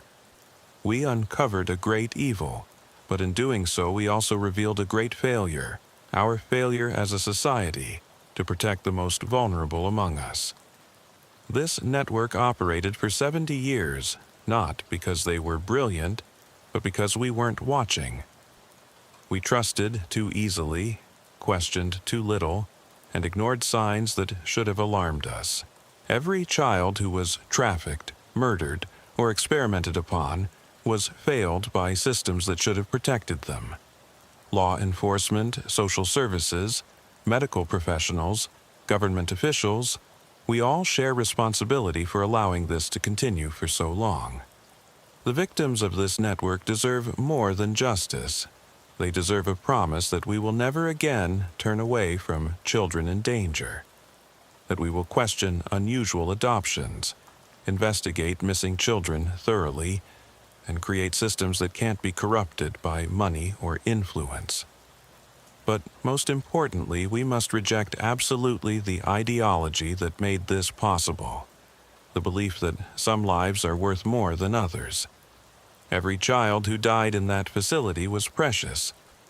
Every child who was trafficked had inherent value. There are no superior genes, no master race, no biological elite. There are only human beings, all deserving of dignity, protection, and love. The speech received a standing ovation, but Weatherbottom took no satisfaction from it. He knew that somewhere, in some other country or state, another network was probably operating. The demand for children, for adoption, for organs, for worse purposes, hadn't disappeared with Blessed Angel's destruction. In his retirement, Weatherbottom worked with Rebecca to establish the Stolen Children Foundation, dedicated to reuniting trafficked children with their birth families and supporting all parties through the process. Rebecca had become a powerful advocate, using her own story to push for legislative changes and better oversight of adoption agencies. The relationship between Rebecca and her birth mother, Teresa, had evolved into something beautiful and complex.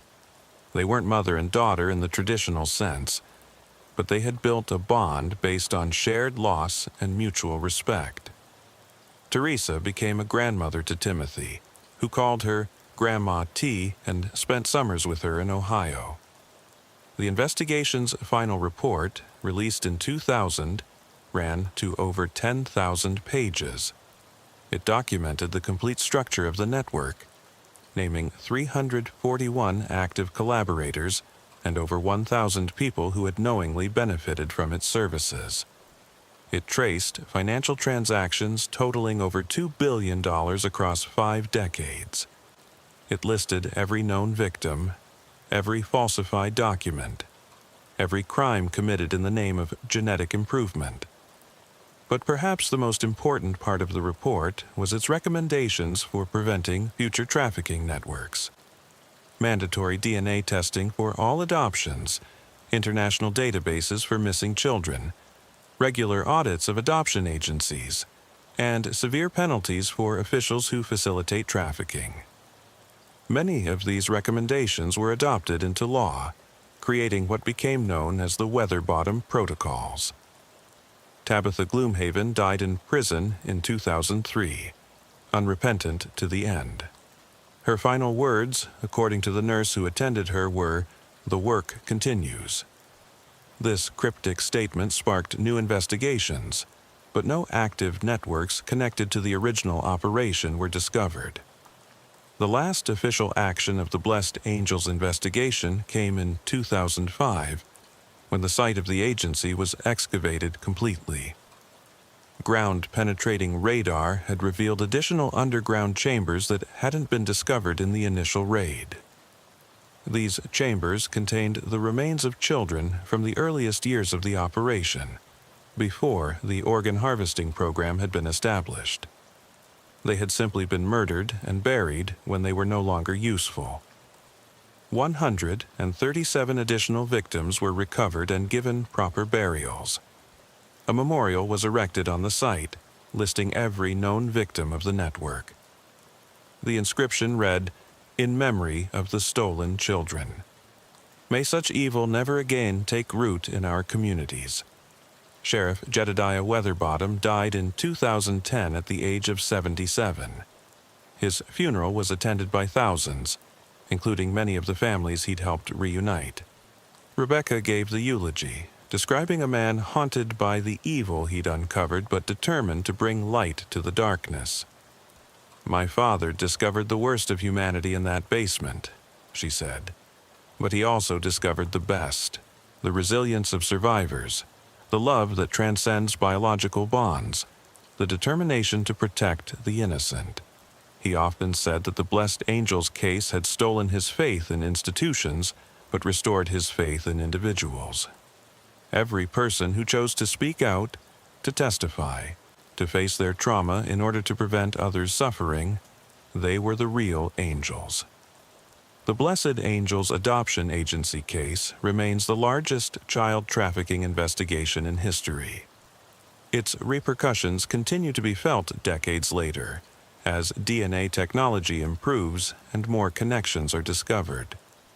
Occasionally, an elderly person will take a DNA test for genealogical purposes and discover they were one of Kaufman's children, their entire life history suddenly uncertain. Support groups still meet in community centers across the country. Aging adoptive parents, middle-aged adoptees, and elderly birth parents gather to share their stories and support each other through the ongoing trauma. The facilitators always begin the meetings the same way. "We are here because of a great evil that was done. But we are also here because that evil was exposed, confronted, and defeated. We are survivors, all of us, those who were taken, those who lost, and those who unknowingly participated. Together, we reclaim our stories from those who tried to steal them." The last known survivor of the breeding program, Martha Grimsby, now runs a foundation supporting victims of human trafficking.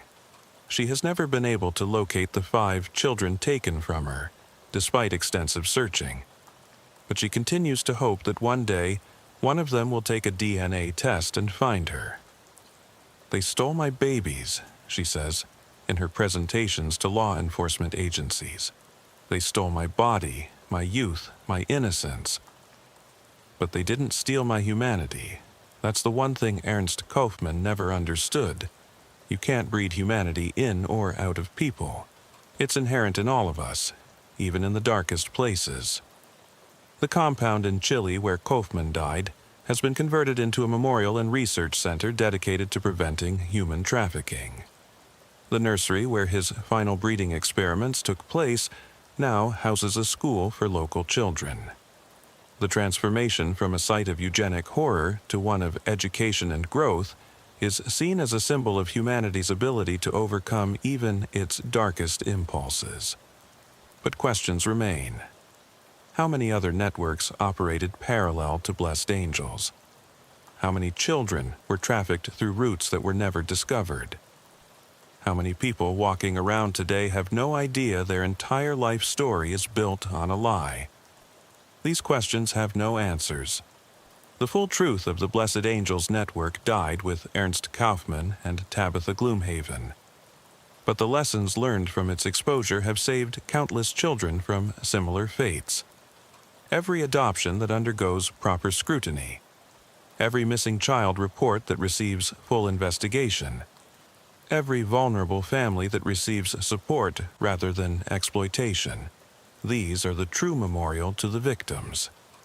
In Millbrook County, the Victorian mansion that housed Blessed Angels still stands, converted now into the Weatherbottom Center for Child Protection. Social workers, law enforcement, and medical professionals train there, learning to recognize the signs of trafficking and exploitation. In the basement, where children once waited in cells, there is now a museum documenting the case, ensuring that future generations never forget what happened. The center's director, Timothy Blackwood, the boy whose case led to the Millbrook model, now 43 years old, often gives tours to training groups. He stands in what was once the holding area and tells his story of being loved by two families, of growing up knowing he was stolen but also cherished, of finding peace in a situation that had no perfect resolution. Evil thrives in darkness and silence, he tells the groups. The moment Sheriff Weatherbottom and Investigator Crabapple entered this basement with flashlights and cameras, the evil began to die. Your job is to be those flashlights, to illuminate the dark corners where predators think they can operate unseen. Every child you protect honors the memory of those who weren't protected in time. The tour always ends in the Memorial Garden, where 760 small stones bear the names of confirmed victims. But there's also a larger stone, inscribed with a single word: unknown. It represents all the children whose names were lost, whose stories were erased, whose fates remain mysteries. Visitors often leave flowers, toys, or notes at this stone. One note, yellowed with age and laminated for preservation, has been there since the memorial's dedication. It reads, "To my child, taken before I could name you. I never held you, never saw your face, never heard you cry. But I have loved you every day for 30 years. Somewhere, I pray you are alive, happy, loved, and if we never meet, know that you were wanted, mourned, and remembered. A mother who never forgot." The note's author has never been identified, but it stands as a testament to all the connections severed by the network. Bonds that even the most elaborate trafficking operation couldn't entirely break. As the years pass and the last direct witnesses to the Blessed Angels horror age and die, the case passes from living memory into history, but its lessons remain relevant. Human trafficking continues worldwide. Adoption fraud still occurs, and vulnerable children still disappear into darkness. The difference now is awareness. The Blessed Angels case stripped away the comforting illusion that such evil only happens in other places, to other people.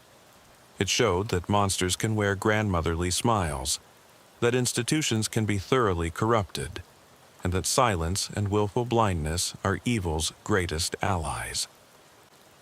Every year, on November 17th, the anniversary of the raid, child protection advocates around the world observe Light in the Darkness Day. Candles are lit for trafficking victims, awareness campaigns are launched, and communities recommit to protecting their most vulnerable members. Sheriff Jedediah Weatherbottom's photograph hangs in the National Law Enforcement Memorial in Washington, D.C., alongside a plaque that reads, "He entered the darkness so children could return to the light." But perhaps his true legacy is simpler, found in the words he spoke to Rebecca when she asked him how he found the courage to pursue the investigation despite its horrors. When you know children are suffering, you don't need courage. You just need to remember that someone has to stand between them and the darkness. On that day, in that place, it was my turn to stand. The Blessed Angels Adoption Agency case officially closed in 2006, though related investigations continue to this day. The network Ernst Kaufman and Tabitha Gloomhaven built over 70 years was destroyed, but the vigilance it inspired continues. Every suspicious adoption investigated, every missing child found, every vulnerable family protected is a small victory against the darkness they represented. And in the basement of a converted Victorian mansion in Millbrook County, Vermont, the cells that once held stolen children now hold their memory. A permanent reminder that evil can flourish anywhere, but so can the courage to confront it. The final entry in Sheriff Weatherbottom's personal journal, found after his death, perhaps best summarizes the case's impact. I spent my career believing I was protecting a good community from external threats. The Blessed Angels case showed me the threat was internal, woven into our institutions, hidden behind respectability and trust. We were all complicit through our blindness. But if there's hope, it's this. When finally forced to see the evil among us, most people chose to fight it. The community that had been deceived for decades rallied to support the victims. Families that had unknowingly benefited from trafficking opened their homes and hearts to healing. Evil is real, and more sophisticated than most people imagine. But so is good. And when good people finally open their eyes, evil's days are numbered. I pray the children we couldn't save forgive us our blindness. And I pray the children we did save remember that someone eventually came for them. That someone eventually cared enough to look into the darkness.